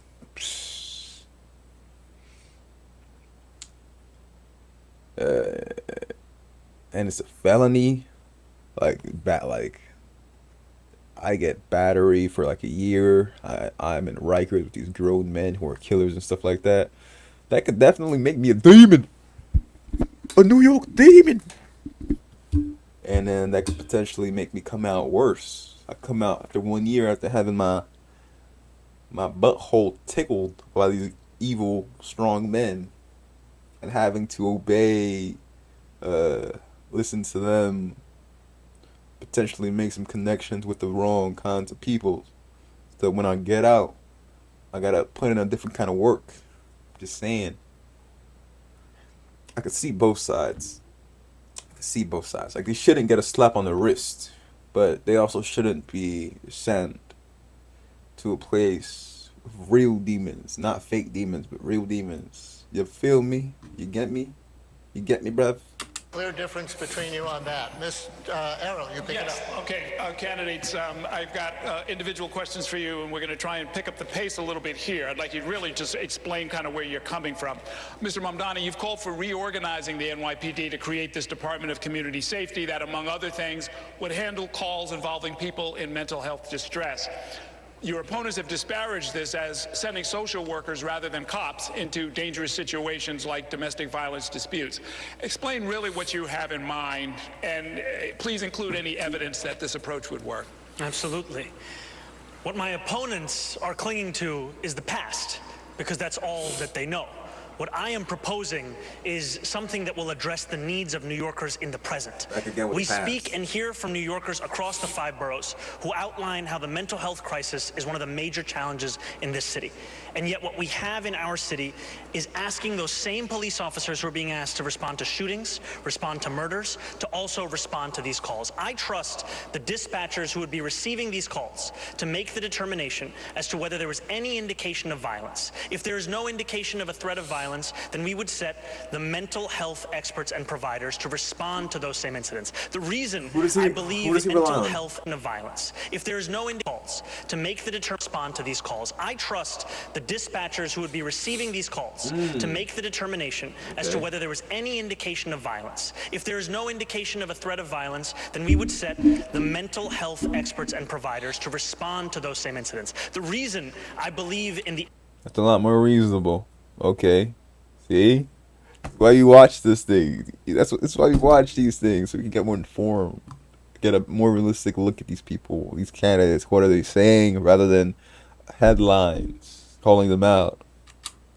Efficacy of this approach is because of the fact that it has been delivered elsewhere in the country. So no matter how often you hear those on this stage tell you that something cannot be done, know that there are others in this same country who have seen it, and it is time for that same policy to come to New York City. Okay, Mr. Sliwa and Mr. Cuomo, I have a similar question for both of you. The department currently fields about 33,000 officers, down from 37,000 in 2018. Public safety budget approaching 3,000 officers. I have a similar question for both of you. The department currently fields about 33,000 officers, down from 37,000 in 2018. Public safety... 33,000!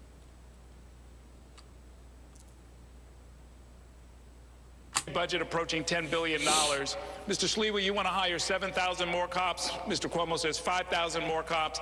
Each of you, make the case for why you think that's necessary, especially given the fact that for much of New York City, crime declines over the last 20 years happened while the size of the force was also declining and not rising. Errol, I have to revisit the last debate for a second when Zoran was basing this policy on what they do in Eugene, Oregon. You've never been to Eugene, Oregon. I have. Are you out of your mind? And then... He never mentioned it. Maybe for a good reason. He just said it in other places of the country.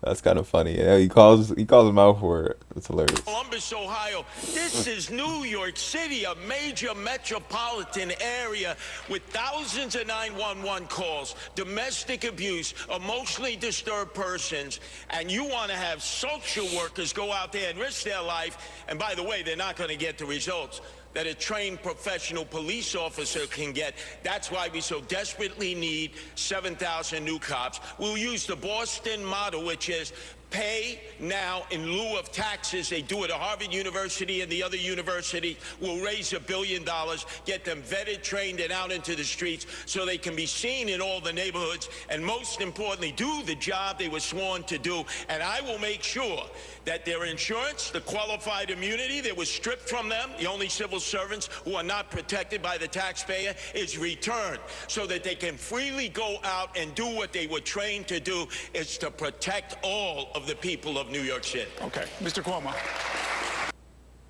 He says that, but what happens when he says that? But what happens when you get that psycho cop?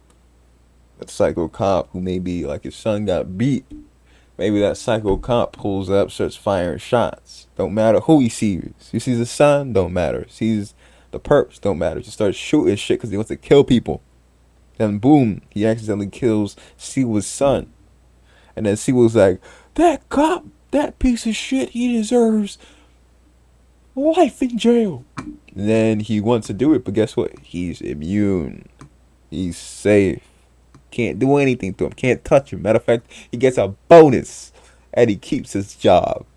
And he smiles at you every time you're patrolling as a guardian angel. Then one day as a guardian angel, you take out that pocket knife and you assassinate him because that's the only way you can get your get back because he's immune. Immune!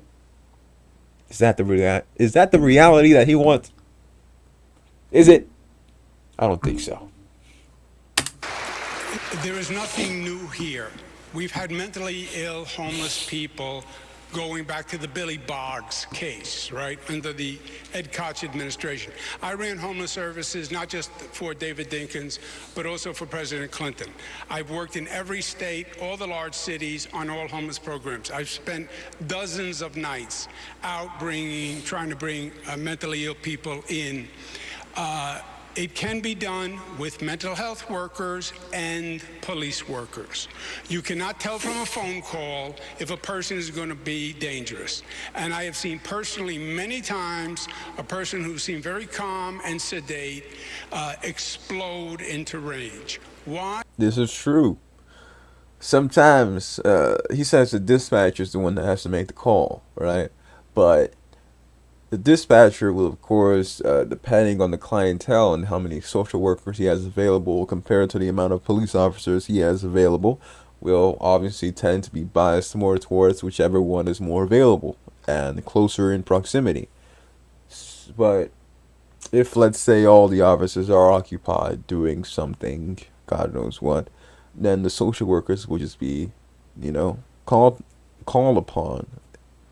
More likely, because if everything is a mentally ill guy, let's just send the social workers. But it's true, you don't know.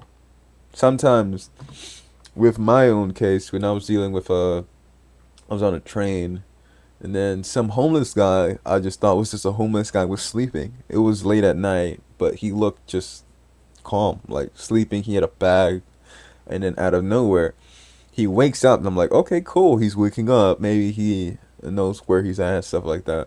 But he woke up. Then out of nowhere, from underneath the seat, he gets his bag and he starts pulling shit out. And then he pulls out a bottle. Then he drops it on the ground. And then he grabs it. Now it's a pokey. Now it's effectively a weapon. And then he starts just rambling, like mentally ill people do. And I, of course, now have to worry for my own life and worry about, do I have to take this guy down? Do I potentially have to beat this guy up, get blood all on my shirt and stuff like that? Because this dude just randomly decided to crack a bottle open. You get me, bruv? So things can take a turn like this. It was super awkward in that train. until the next stop. And then I had to flee because, I wasn't staying there in case this guy did decide to get active. You feel me? Smart. You gotta see these things. Because that's sometimes a symptom of mental illness. So there's nothing new here. It just has to be done and managed. Yes, you need more police. You need more police, first of all, Errol, because they're quitting because there are not enough to staff the force, and they're working overtime and weekends, and their family life is destroyed. So you have the highest attrition rate in modern history. Damn. You have to hire 5,000 just to slow down the attrition. Okay, thank you, candidate. 40,000 beds for mental health in the state hospital system. By the time you fled fearing impeachment, you cut the budget down to 4,000 beds. Shame on you for putting those emotionally disturbed persons in the street. You don't know what you're telling. Well, there's one bet I'm going to say for you, but no one is saying to go back to Willowbrook. That's when there were 40,000 people in mental institutions. Yeah. We left that 40 years ago when we went to community-based housing. We're going to stay in this century, guys. Yeah. The next, we're going to do our lightning round where each candidate will answer our questions with a brief response, usually yes or no. I'm going to do the first couple. Candidates, if you had the power, would you keep, kill, or modify the congestion pricing program? Just say one of those words. Keep, kill, or modify. Mr. One Sleeman. and done, dead. Mr. Mondani. Keep. Okay. Would you expand, decrease, or keep the same number of so-called safe injection sites for drug users in the city? Mr. Mamdani. Can you say the options again? Expand, decrease, or keep the same? Keep the same. Mr. Cuomo. Keep. Close them down. Okay. The last two mayors proposed allocating 1% of the city budget for Mr. Cuomo. Keep. Close them down. Okay. Mr. Cuomo. Can you say the options again? Expand, decrease, or keep the same? Keep the same. Mr. Cuomo. Of so-called safe injection sites for drugs. You expect, Mr. One of those words. Keep, kill, or modify. Mr. One Sleeman. and done. Program. Just say, if you had the power, would you keep, kill, or modify the congestion pricing program? Just say one of those words. Keep, kill, or modify. Mr. One Sleeman. and done. Dead. Mr. Mamdani. Keep. Keep. Okay. Would you expand, decrease, or keep the same? Okay. I'm for keep because I use the subway. And apparently it helps the subway. Helps the MTA get more money. So, yeah, that's better. Because it's either that or they hike up prices for the MTA. So it's like, instead of $2.90 a ride, it could be $4 a ride. Whatever. Who knows? So, sure, drivers, eat the cost for us, please. Number of so-called safe injection sites for drug users in the city. Mr. Mamdani. Can you say the options again? Close them down. Okay. See, so Sliwa is the residential conservative figurehead. He's for cars, against public transport, or not against public transport, but against excessive fees, I guess, with the congestion pricing, which really limits the driver. So, and he's also NIMBY, so he's very old school, not on my watch type guy. The last two mayors proposed allocating 1% of the city budget for parks. Will you make the same pledge here tonight, Mr. Sliwa? And another 2%. Keep your hands off the parks, you greedy developers. 1%. Mr. Cuomo.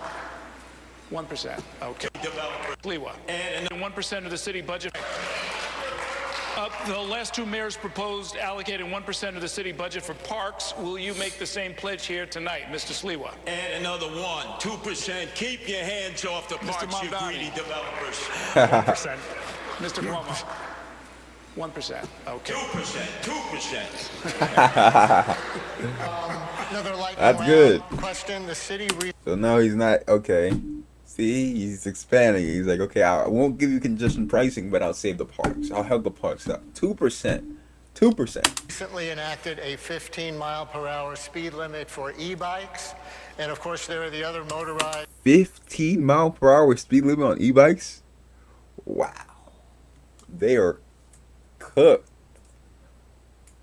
By they, I mean all the people who excessively order food to their homes. Because them delivery times ain't going to be hitting like they used to. two-wheelers that also frequently ignore red lights and other traffic laws.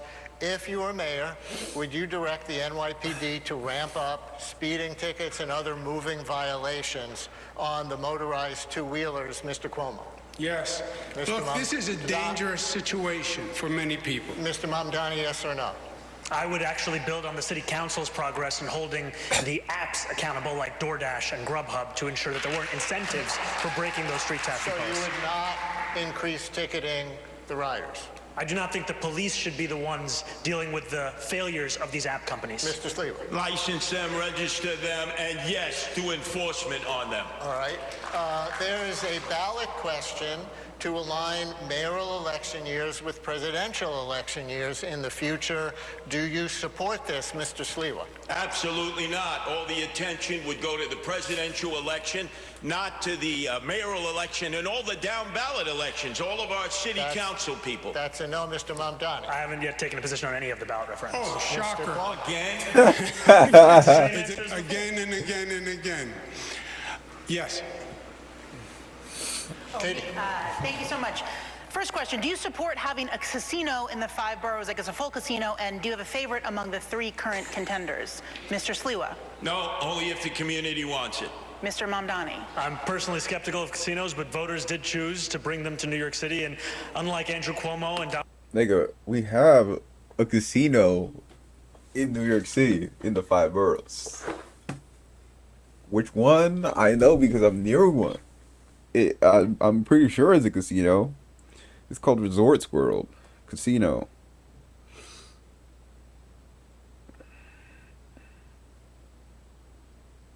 Is that not considered the 5 boroughs? I'm confused.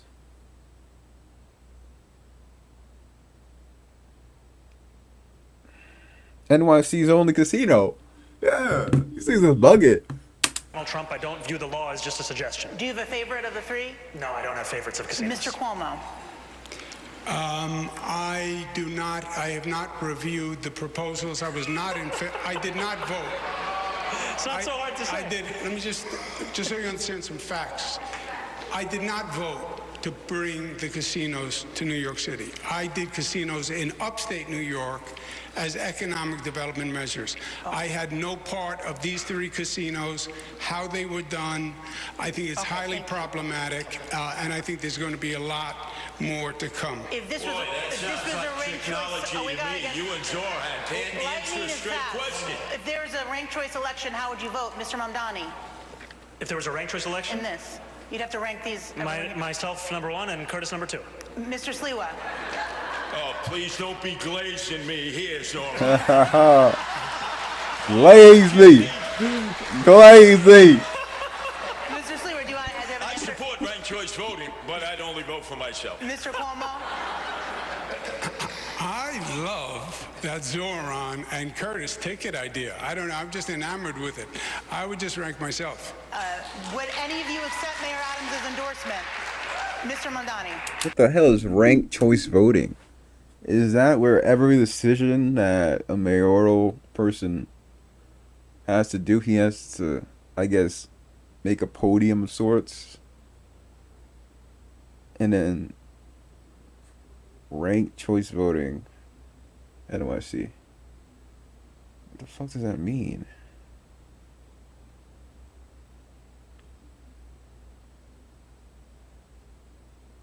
I'll figure it out later. No. Mr. Cuomo. Yes, I would. Mr. Sliwa. Absolutely not. Put that crook in jail where he belongs. And final, a fun one. Be careful. Be What is- careful. What is your favorite live? Yes, I would. Mr. Sliwa. Absolutely. Mr. Mamdani. Would any of you accept Mayor Adams' endorsement? Mayor Mr. Adams' Mondani. endorsement. No. Mr. Cuomo. Yes, I would. Mr. Sliwa. Absolutely not. Put that crook in jail where he belongs. And final, a fun one. Be careful. Be What is- careful. what So now he's a crook. Oh God, phone. I'm sorry. I mistreated you. So was he in his cabinet? God, I'm so confused now. is your favorite live music venue in New York City, Mr. Sliwa? Oh, chain smokers. Under the, EDM. under the K Bridge, I'm presume. That's right, the Live- Kosciuszko Bridge. Mr. Mondani. Forest Hill Stadium. Mr. Cuomo. Under the Kosciuszko Bridge. Have you seen a show under the K Bridge? Who'd you see? No, I picked up my daughters at a show there. That's as close as I got. Candidates, it's time for the cross-examination round. That's where each candidate gets a chance to ask one question of one rival. The order was selected at random. We're going to begin with Curtis Sliwa. Curtis Sure. Lewa. Okay. You talk about free, free, free. But we know that somebody's got to pay for it, and that's you, the taxpayers. And that's going to lead to bankruptcy. The only reason that Zoran is on the stage is because of the failed Governor Cuomo, who was rejected by the Democrats in the primary and rejected by 13 women who charged you with sexual harassment. Do you ever know that no means no? You know what no means? Cuomo. Who was your Well, question we to? can bifurcate it, right? No. You know, you can't. Who was your question It's to? to Cuomo. Okay. Your response, Mr. Cuomo.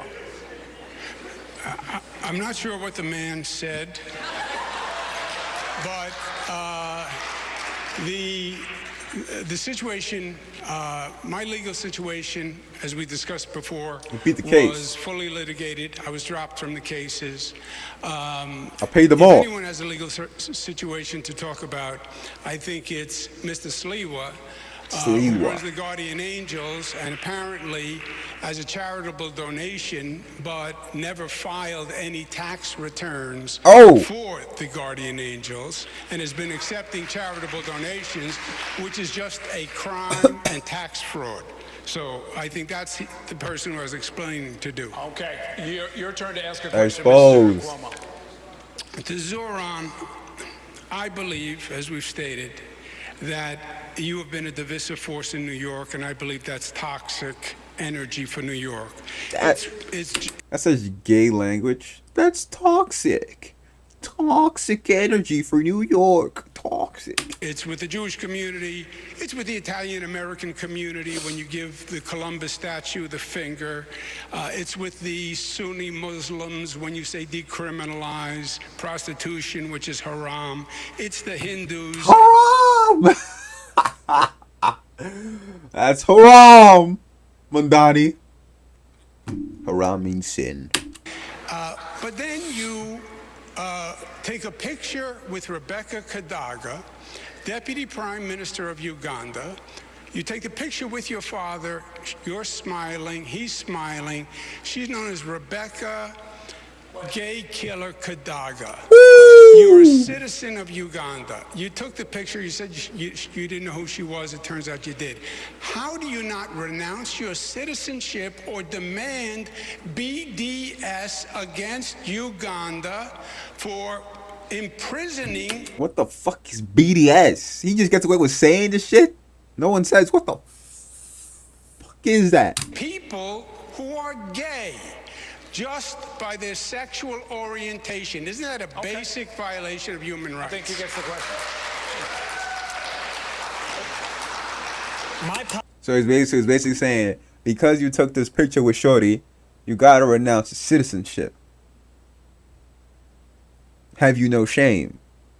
Renounce it, become Ugandan, or whatever. Politics is consistent, and my politics is built on a belief in human rights for all people. And that extends to queer and trans New Yorkers, and it extends to queer and trans Ugandans. And had I known that the first deputy minister was the architect of that legislation, I would not have taken that photo. And yet I also know that this constant attempt to smear and slander me is an attempt to also distract from the fact that, unlike myself, you do not actually have a platform or a set of policies to protect those same New Yorkers here. All you have are the insults that you have lobbed at every single opportunity you have. Yeah. Okay. No, that's it. Cross-examination is just a question and answer. Your turn to ask a question.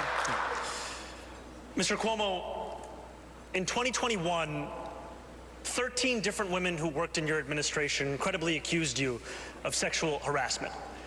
Since then, you have spent more than $20 million in taxpayer funds to defend yourself, all while describing these allegations as entirely political. You have even gone so far as to legally go after these women. One of those women, Charlotte Bennett, is here in the audience this evening. You sought to access her private gynecological records. She cannot speak up for herself because you lodged a defamation case against her. I, however, can speak. What do you say to the 13 women that you sexually harassed?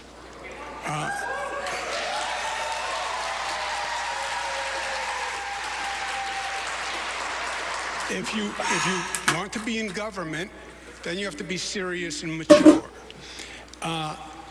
There were allegations of sexual harassment. They were then went to 5 district attorneys, fully litigated for 4 years. The cases were dropped, right? You know that as a fact. So everything you just stated, you just said was a misstatement, which we're accustomed to from you. Everything that I stated was a misstatement? Yes, because the cases were dropped. That's what happened. And my question to you... Just because the case is dropped does not mean that bad things didn't occur. Keep that in mind. But I'm against the... Fuck it. I don't even know what I'm against. Still didn't answer. Why won't you say BDS against Uganda for saying gays should be in prison? What the heck is BDS? I know BTS, belt to ass. That's not even BTS, that's BTA. BDS, meaning...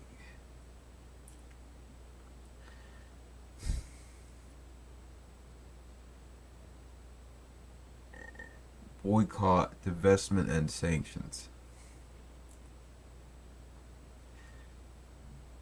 Non-violent Palestinian-led movement promoting boycotts, divestments, and economic sanctions against Israel. BDS. Boycott, divestment.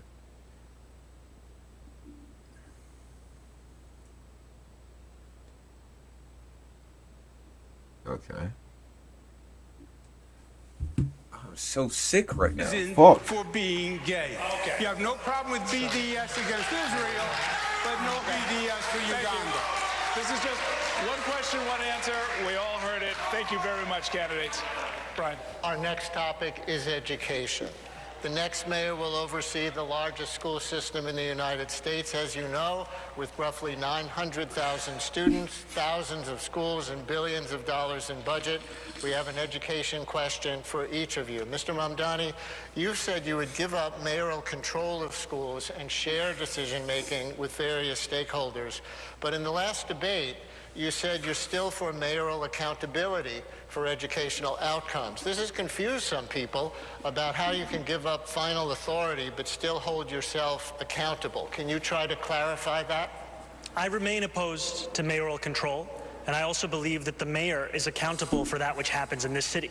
I will not shirk that accountability, even when we are putting together a system that has greater involvement for parents, for educators, for students. Look, 1 in 300 Americans is a student in the New York City public school system. This is a system where we are failing to deliver excellence to students, to teachers, to parents, and it is time to have a mayor who understands not only the crisis in front of us, but the fact that we have to change our ways if we want to change our results. And that is what we are running on, a plan for the future, not to simply relitigate the past. Mr. Sliwa, you recently proposed reducing the education budget by $10 billion, or about 25%, to help pay for tax cuts. But your website includes things like, quote, hire more therapists, expand services for students with learning differences, build new vocational high schools, restore arts programs, expand athletic programs, and increase teacher pay to attract and retain top God talent. damn. Those are all exact quotes from your website. How do you defund the education department by 25% to cut taxes, add in the Trump administration's various cuts, and do all those expansions at the same time? Well, let me tell you, you have a bureaucracy at the Tweed Courthouse. Perfect place to house the Department of Education because of the corruption in the top ranks. You have 13 deputy chancellors. You have about 50 department heads. Nobody at the school level ever deals with them. $41,000 we pay per student, and teachers still have to reach into their pockets to pay for basic supplies. You cut at the top, contracts that have been negotiated that have not been overseen. You will save millions and millions of dollars. And yes, you open up the schools as it was when I went to public school, after school center, night center, weekend center, not just sports, but culture, plays, musicals. People used to be able to take instruments home when they were in band and orchestra. That attracted children. 1/3 of our children don't even come to school each day, and we need more vocation. I believe we can still do that.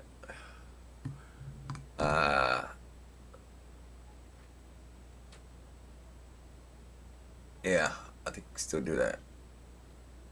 Vocational training like we had when I was growing up, that's been depleted, and more charter schools. We need to raise the cap and have more charter schools for the children who have been waiting to get in for years. And Katie has an education question for Mr. Cuomo.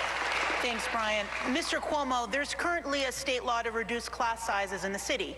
You recently described the law as, quote, reckless, and proposed that popular schools be exempted from this law. You also want to start closing low-performing schools, one of the most controversial policies of Mayor Bloomberg. Would you defy the class size law, and if you close existing schools rather than work to improve them, what specifically helps the kids learn more and where? Yeah, the common denominator on all these things is, the question is, what is your plan to change things, and what is your ability and experience to do it? These are management challenges, and I have managed large bureaucracies. The Department of Education, we lost 1 million students. What's happening is young families have to make a decision when their child has to go to school. They're deciding to go to the suburbs, go to Jersey. They're not going to sacrifice their kid. So it is a terrible problem for the entire city, the shrinking public school system. I would double the gifted and talented programs, double the number of specialized high schools, keep the SAT, and keep mayoral control. It is wholly inconsistent to say, I think it's a top priority, but I want to give up mayoral control, but I want to be a mayor who runs grocery stores. Forget the grocery stores. Run the Department of Education. It was the most single instrumental reform. Mayor Bloomberg was right. The mayor in Boston and Chicago, don't give up mayoral control. Would you defy the law, the class size law? The problem with the class size law, it's a nice idea. The state didn't send the money. The state has not been doing its fair share for the city. If you have a nice idea, that's nice. Send the money. And just a fact check, I don't think we lost 1 million students. We have just about under 1 million students in the DOE system, but just a quick show of hands. I'm sorry, yes. And just a show of hands, no talking, who is in favor of the cell She got a little bit of an attitude, huh? Just show her hands. No talking. phone ban in schools? Raise your hands. Everyone has raised their hands. They all are in favor of the cell phone ban. Thank you. Okay. Candidates, I want to talk about Rikers Island. I personally don't like that. I don't like that. Because in a normal school, back in my day, in 1772, when I went to high school, you see, you would just bring the cell phone and keep it in your pocket or in your backpack. And when it's lunchtime and you're free to have your cell phone out, you have your cell phone out. And it's no problem. Like, this idea that you need to ban a cell phone. If something happens and I want to call someone, I want to call someone. Like, give the youth that power. Like, what are you worried about? If a teacher can't get their students to put away their cell phones, and that's a terrible teacher, or those are terrible students who should get kicked out of class, instant suspension. But then you could argue, these are kids who come from broken households, and suspending them will only make them worse and push them into more crime. But yes, I just don't think removing their phones is the proper idea. Cell phone ban. And what about the good schools? The good schools with the good students who can actually abide by rules. Now they're just left without phones. What if there's a shooting? God forbid there's a shooting, then you want to call someone. You want to call someone across the block who you know has a gun, has an AR-15, has some training. Perhaps you want to call them. Hey, save me, bro. There's a shooter. Help. Maybe he'll respond faster than cops or the SWAT team or what have you. Just keep this thing in mind. Maybe you have a guy who knows a guy who I'm getting way too creative with this. Under city law, the jail complex on Rikers is supposed to close in 2027. That's something that the next mayor is going to have to navigate. The population, however, has only gone up. It's surpassing 7,000 detainees, and a judge this year put Rikers on a path toward federal receivership. So here's the question. As mayor, will you commit to the closure of Rikers Island as required? And if not, what is your alternative plan? We'll start with you, Mr. Sliwa. Number one, the architect for the closing of Rikers Island is on this stage. That's former Governor Andrew Cuomo. He was the first, and his apprentice is Orhan Mandami. No, you keep Rikers Island open. There are 7 functioning buildings, 3 others that need to be rehabbed. You can move those who have mental health issues and give them the treatment they need as long as they're detained on Rikers Island. Some people do a year of time if they're given that in the courts rather than be shipped upstate. So there are a variety of inmates. We have allocated $8 billion for 4 community jails. The price tag is now up to $16 billion and will only house 4,000 of the 7,000. Guess what? We keep the inmates on Rikers Island and we turn those 4 units in the neighborhoods into affordable housing that we've all been clamoring for. What about the law that requires the closing? Oh, you go into court, you fight. You fight for the taxpayers and you fight to keep inmates on Rikers Island so that we don't just have to lock up toothpaste in New York City, but we lock up inmates. Mr. Cuomo. That is very true. It's kind of hilarious how, like, when you walk into a Walgreens or what have you, you have to ring up an employee for the most menial of items. It's kind of dehumanizing the lack of faith they have in the common person to not steal. But of course, this doesn't happen for no reason. There are a breed of people who do steal more often than others, and apparently they stole at such historic rates. This has become the norm in about every neighborhood in New York City. Ridiculous. Zoran has said he'd honor the law closing Rikers in 2027. You can't.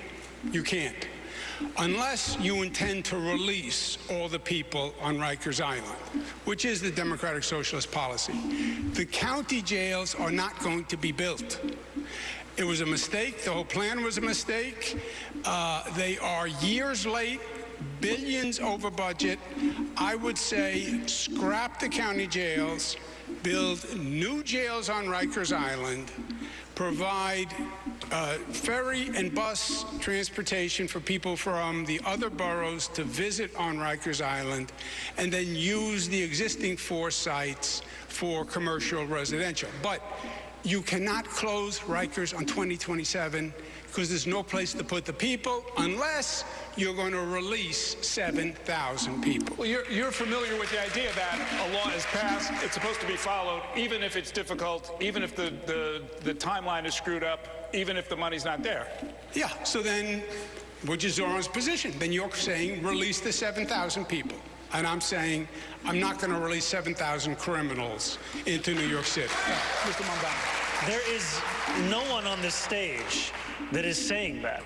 Yet Andrew Cuomo will repeat it again and again. What I have said time and again, I'll repeat it again, is that yes, we have to close Rikers Island. Rikers Island is a stain on the history of this city. And that this current administration has made it nearly impossible. All I know is Rikers Island stains, maybe shit stains. I've heard of stories of prison inmates, throwing shit at COs, also known as correctional officers, for those of you who aren't aware of the term. And a lot of violence. COs basically fighting the inmates fighting the COs, inmates getting loose, getting free, and causing chaos. And the worst of the worst go there. A lot of fighting, stabbing, stuff like that occurs. To do so by the stipulated timeline. So what I will do is everything in my power to try and meet that deadline, knowing that Eric Adams has made it so difficult because he's had no interest in actually following through on it. And as much as you will hear about experience and running a government, what Andrew Cuomo doesn't seem to understand is the city has already entered into contracts for these borough-based jails, and to end those contracts would be to incur massive fiscal penalties, but that's not something that he seems to care about, even as he speaks about the fiscal stewardship of this city. If I may, you want to talk to me about running government or managing projects? I built the 2nd Avenue subway. I built the Mayoral Cuomo Bridge, the largest infrastructure project in the United States of America, $5 billion, on time, on budget. 2nd Avenue subway, Moynihan train hall. Of course there's costs incurred. The question is going to be, how much more does it cost to finish the jail, and are you better off cutting your losses? That's the question in the discussion, and you sit down with the contractor and you negotiate. But your position of, I'm going to close it on 2027, the question is yes or no? Do you close it in 2027? You still haven't answered. You will hear from Andrew Cuomo about his experience as if the issue is that we don't know about it.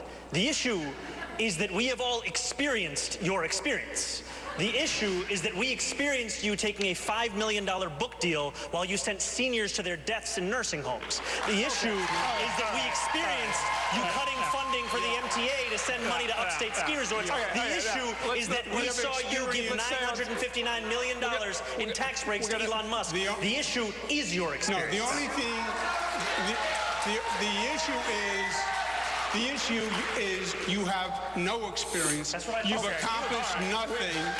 You haven't proposed a bill on anything, and you still haven't said if you'll close Rikers in 2027. Stop. I got the answer to the questions I was asking. Thanks very much. Let's move on. My next question is about another law that's already on the books. The city has a climate law, Local Law 97, that will require a large percentage of the buildings in the city to reduce green. Sorry, just have to. I just realized. So initially I just thought there was one moderator, but there are in fact three. There is the black gentleman with a bald head. There is a white gentleman with a bald head. That nose looks Jewish. Looks like a Jewish American. And we also have the white fat lady. Beautiful combination of the trio, is it not? Beautiful! Greenhouse gas emissions by 40% by 2030 or face financial penalties. As you know, some co-ops, condos, and landlords are afraid of crushing expenses, but buildings account for 70% of the city's climate pollution emissions, so reduction would need to include that sector.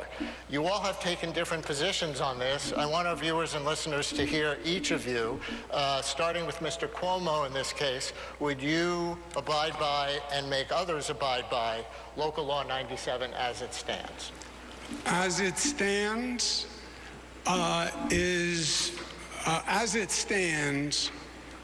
you're going to have to be flexible in the application. What's going to happen now is many companies will just pay the fine because it's cheaper than actually following the rules. And that's the last thing you want. That accomplishes nothing, right? It's just another tax, in essence, on these units. So there's going to have to be flexibility. It's the right intent, it's the right goal, but how you implement it has to deal with reality and the costs. Again, otherwise, I can tell you, I've had this conversation with many of them.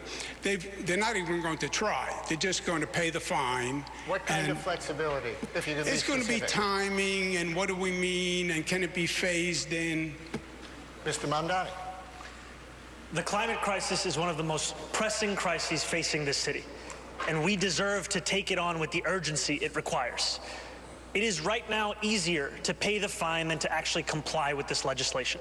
We have to ensure that we make it easier for condo and co-op owners to follow these laws, and we do that by eliminating the application fees for J51, by extending that tax credit, by also creating a one-stop shop in New York City government that procures at a large scale heat pumps and the very kind of infrastructure needed to comply. We've seen this happen before with clean energy work that's been done in Woodside houses. It's time to bring that kind of work right here so that we can ensure full compliance with Local Law 97. I read that you're proposing the city buy those heat pumps and other tech in bulk and give them to landlords and other buildings for free. Is that accurate?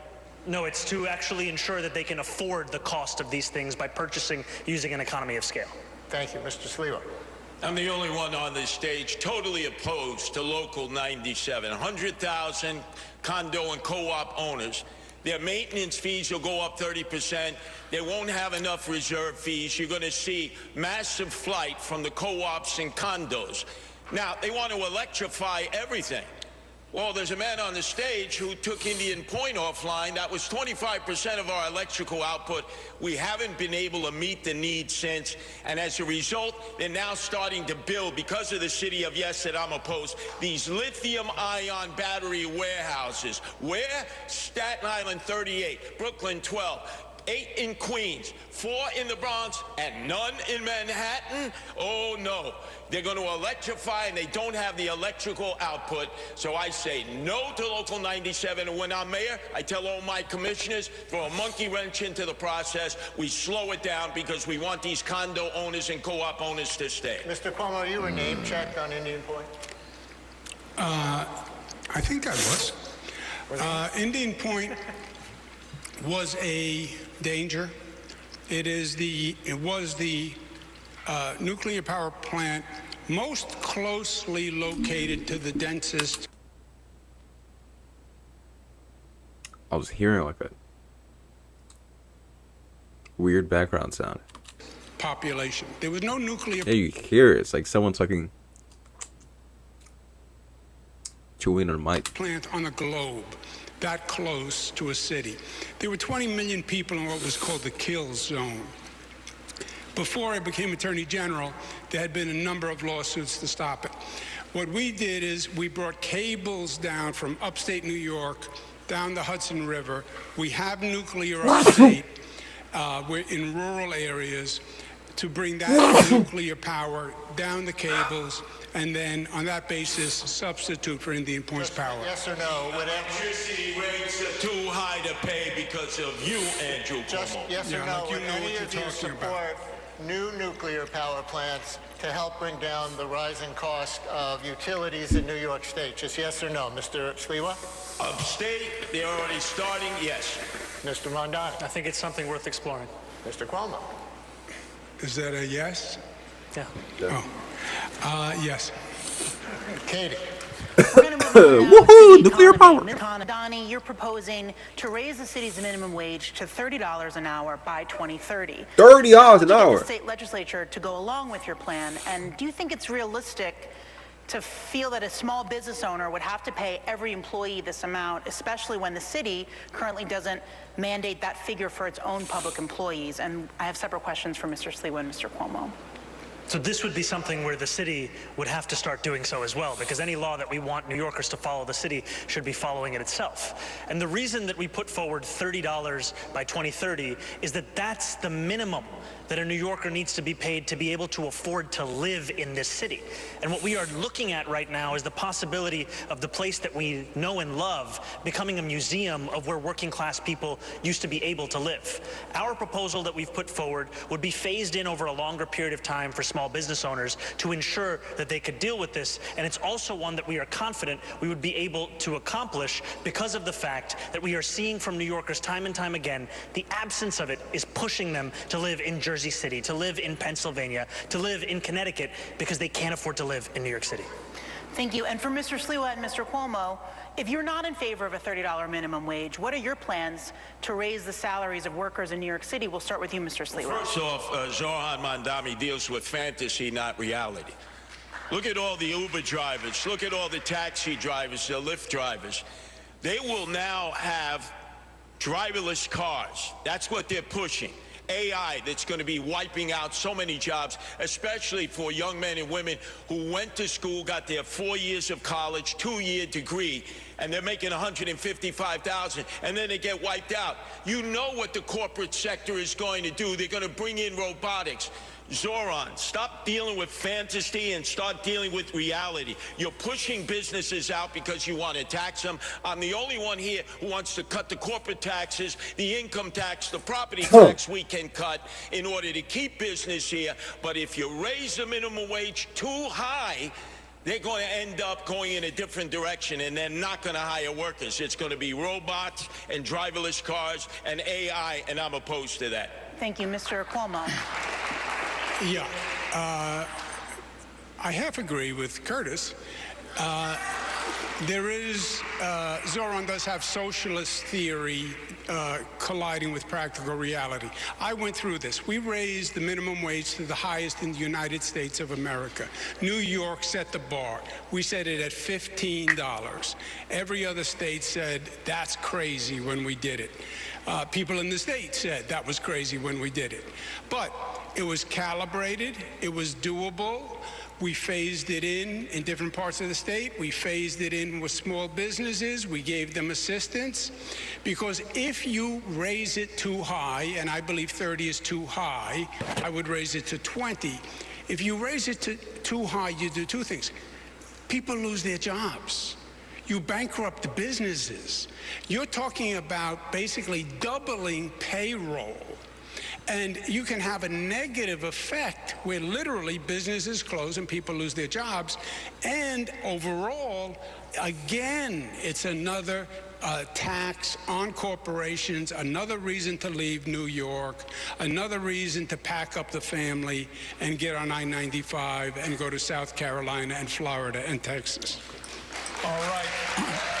Candidates, we are coming down the home stretch. I want to alert our media part. So yeah, how it works is basically a business only has so much profit, and if it only has so much profit, it can only afford so much for payroll. Because a business, you see, it has operating expenses, the land, you're leasing the land, property taxes itself, all these costs, they rack up. Eventually, if you have a budget of, let's say, 40,000 is too small. Yeah, 40,000 per week for your business, for your operating expenses. Then you can only afford to hire 4 people.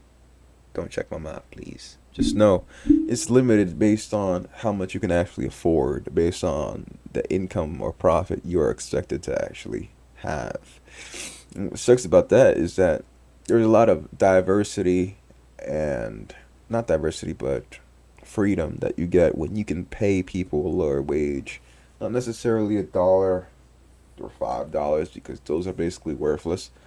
So maybe like $8 if you're hiring like a 16-year-old kid or something like that who really has no skills and he's just there to learn and pick stuff up. But with these people, you could have them around, and eventually, if you do have a good month, then you could give them a bonus. You could upskill them, afford these things. But if you have the same 10 people earning $1,000 each week, and suddenly now you have to pay them $15 when before it was 12 or something, now your profit margin is cut into. And depending on what kind of business you are, that is basically something that may possibly collapse you. And you lose the freedom that you once had. So, and of course the workers, you may say, hey, bro, I know you used to work for me 40 hours. Well, now I'm only going to give you 25, 30 hours.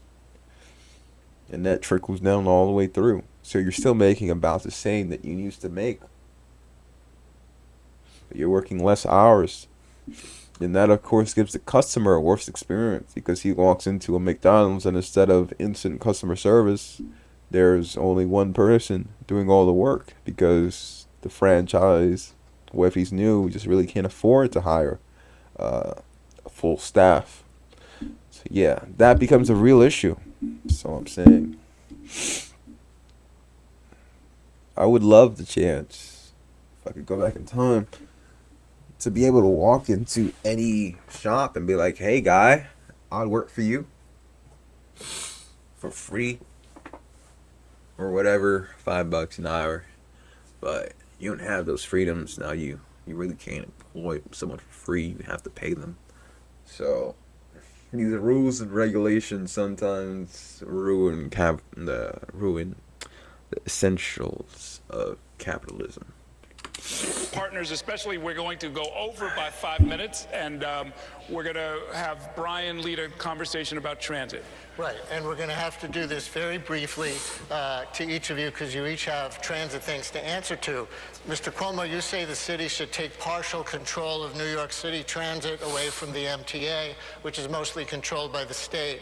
Would the city then have to foot more of the bill? And if this is a good idea, why didn't you propose it as governor? The capital, first of all, New York City owns the New York City Transit Authority, not the MTA. It leases the trains and subways to the MTA. And then the question is the division of responsibility. New York City does the safety along with the MTA. The problem the MTA is having is the capital construction projects. It has been an ongoing problem. I came in, I took over Moynihan and finished it. I came in and took over Second Avenue Subway, the L train tunnel. The capital construction projects are way overdue. Would it fall more on the city to pay? I would say no. There is a budget set. My only point is the MTA, which is a labyrinth bureaucracy set by Rockefeller, which should have never been done in the first place. It's an overwhelming task for the greatest managers, and I hired both of them. But let the city manage the capital construction from the MTA budget. Mr. Mamdani, make your case briefly for your proposal for free buses for everybody, even those who can afford to pay. Real men don't cry. You know, first I'll just say that one of the most celebrated leaders of the New York City Transit was Andy Byford, who had such a terrible experience working under Andrew Cuomo that he would rather work under Donald Trump right now. The proposal that we have put forward addresses the fact that today, in the wealthiest city, in the wealthiest country in the history of the world, 1 in 5 New Yorkers cannot afford the bus fare. It would cost $700 million a year to make the slowest buses in the country fast and free.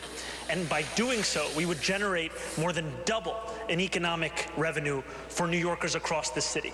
It would be something that would reduce assaults on bus drivers, it would increase ridership on those buses, and it would actually have environmental impacts as fewer New Yorkers would drive their own car or take a taxi and would instead get on the bus. And I know all of this because I delivered it as a state assembly member who won the first free buses in New York City's history. And Mr. Sliwa, your website, according to my reading, has a section on transit transit safety, but nothing on transit service. Do you have any core proposals for improving it? Oh, sure. First off, Zoran, I get a good belly laugh. Zoran, bro. Oh, all right. I'll keep practicing. I got you. I get a good belly laugh every time I hear you say free fare in the subways. Half the people don't pay anyway.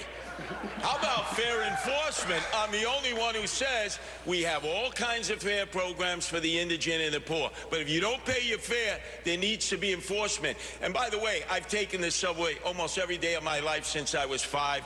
The worst time was the summer of 2017. The summer of hell, Andrew Cuomo, You're right, when Curtis. you were running the subway system as the head of the MTA. I don't trust you with anything to do So with mass transit. how would you make it better? Oh, very simply. Everybody pays their fare, enforcement, more cops in the subway system. And by the way, we can get more people to voluntarily actually sponsor their subway system stations, clean it up, and beautify them, and add some life so the community has input into the subway that they have to go through the sleaze and slime all the time. All right, candidates, we've got just a couple of minutes. Let's have another quick lightning round where each candidate will answer my questions with a quick response, usually yes or no. Name one person you'd like to see run for president in 2028, Mr. Sliwa. Wow, in 2028. Wait. I'm gonna say my name. Hold your horses. Man, I'm dealing right now with 2025. Mr. Mamdani. My only focus is on November. Mr. Cuomo. I haven't thought it through. Oh, They know it's me. They know it's gonna happen. okay. We have a city of hundreds of languages and cultures. Can you greet New Yorkers in a language other than your own, Mr. Cuomo? Ciao. Buenos dias. Ni hao, the pangyo. Okay. Buona fortuna per 100 anni. Okay. Have you decided on a school's chancellor, Mr. Sliwa? Yes, I would ask Bob Holden, who's taught 40 years. He leads Democrats for Sleewood. Okay. Mr. Mamdani. No, I haven't decided on a chancellor as yet. Okay. Should people be arrested for the solicitation of sex, Mr. Sliwa? No, the Johns, yes. The pimps, the madams, and the absentee landlords. Okay. Mr. Mamdani. No. What the fuck does that mean? What? Of sex, Mr. Sliwa. No, the Johns, yes. The pimps, the madams. Mr. Sliwa. Should people be arrested for the solicitation of sex, Mr. Sliwa? Solicitation. If I solicit a painting, I'm asking for a painting. I believe that's how that word works. So he's basically asking if you ask someone if they're selling box, should you go to jail? No, the Johns, yes. The pimps, the madams, and the absentee landlords. Okay. Mr. Mamdani. No. He basically just said everyone who deals with the prostitution operation should get done in. Even the landowner who is unaware of what is going on should all go to jail. Cool, I guess. He's very anti it, I guess. And Mr. Cuomo. Zoran's decriminalization for prostitutes, johns, and pimps would be a disaster. what the fuck is a John? What is this lingo? Am I just chronically online? What is a John?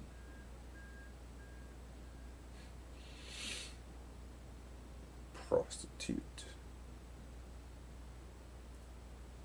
A John is a man who pays for sex with a prostitute.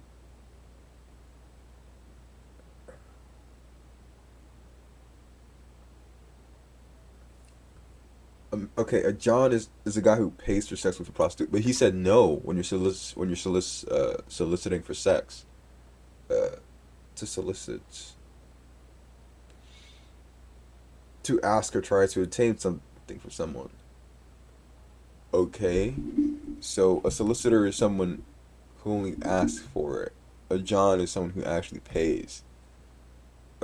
I guess so. Sort of like a pre-crime. They're asking if they want to charge someone before they actually commit the crime of paying for a prostitute. Whatever.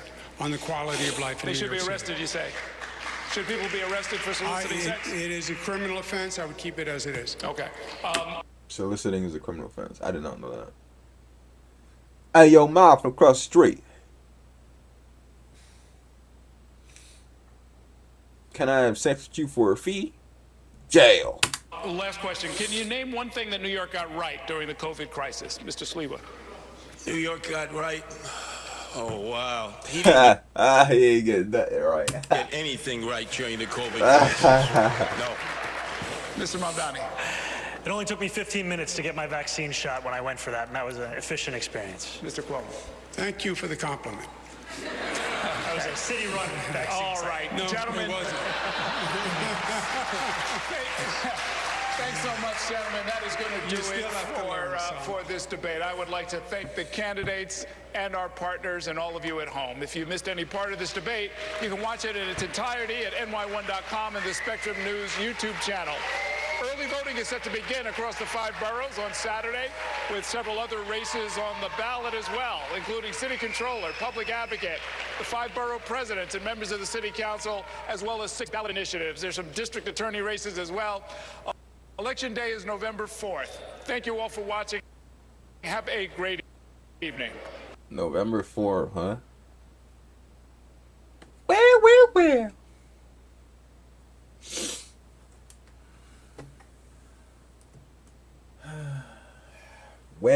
Well. Come to the end of the video.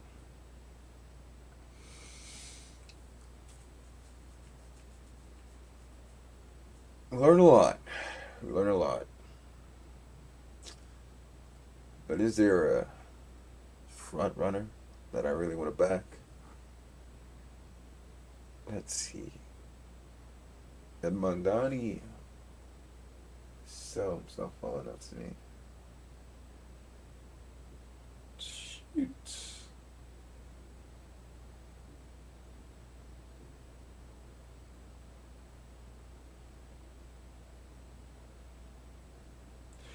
I like Mandani's free bus theory and stuff like that. Sounds nice because look, I'll tell you this. There are many times people who experience don't want to ride the subway or ride a bus because they fear the cost. But guess what? That bus could get you someplace where the opportunity for you to have a job is much higher. Get it? So putting that price tag on all these buses, whether or not you're transferring and your transfer doesn't actually transfer and you have to pay again, or you're getting on one of those express buses which are $7, not $2.90, and so on and so forth. Relieving that stress from someone who maybe doesn't have a consistent job or a full-time job is very helpful. And you get an influx of people who usually wouldn't be working someplace, and now suddenly they have that option available to them because they've managed to stoke out an area that, was previously inaccessible. They get to return day after day without fearing that their income or savings are being chipped into. So that is a real fact. I do like that from Mandani, even though it's socialist. In theory, it works because in theory you get a whole lot more working individuals. You get a lot more interactions of minds, because there's more people taking public transport, more diverse amount of people taking public transport. And overall, it would be more beneficial. Now, Curtis Siwa didn't really the NIMBY attitude, protecting the residentials, all that stuff. Seemed really ancient, but I was with him when he wanted to condemn the youth. And then Cuomo, this seems like really middle of the road with his opinions. The whole anti-Semitism spat that they tried to pin on Mandani didn't really work. Mandani was soft to Jews. It's true. Yeah, man. Either way, I'm not mad at whoever wins it, if I'm honest. Like, Cuomo, yeah, he had those sexual assault things, but I'm pretty sure now he knows to control himself. The bureaucracy of the Department of Education I found really an interesting topic. Crime, an interesting topic. Cuomo was really balanced how he said he's still going to incorporate the social workers and stuff like that. Yeah. And their take on the amount of police officers, the budget, how much they're willing to pay officers, how they want to get more officers in, hire more because of the attrition rate, OTs, cops don't have family and free time, blah, blah, blah. It's an overall interesting talk. But who would have my vote?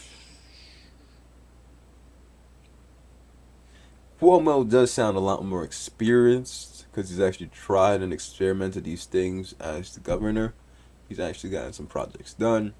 So that is, optimistic. Not optimistic. He is, he makes you feel assurance that he will at least get some things done. Sliwa is Sliwa.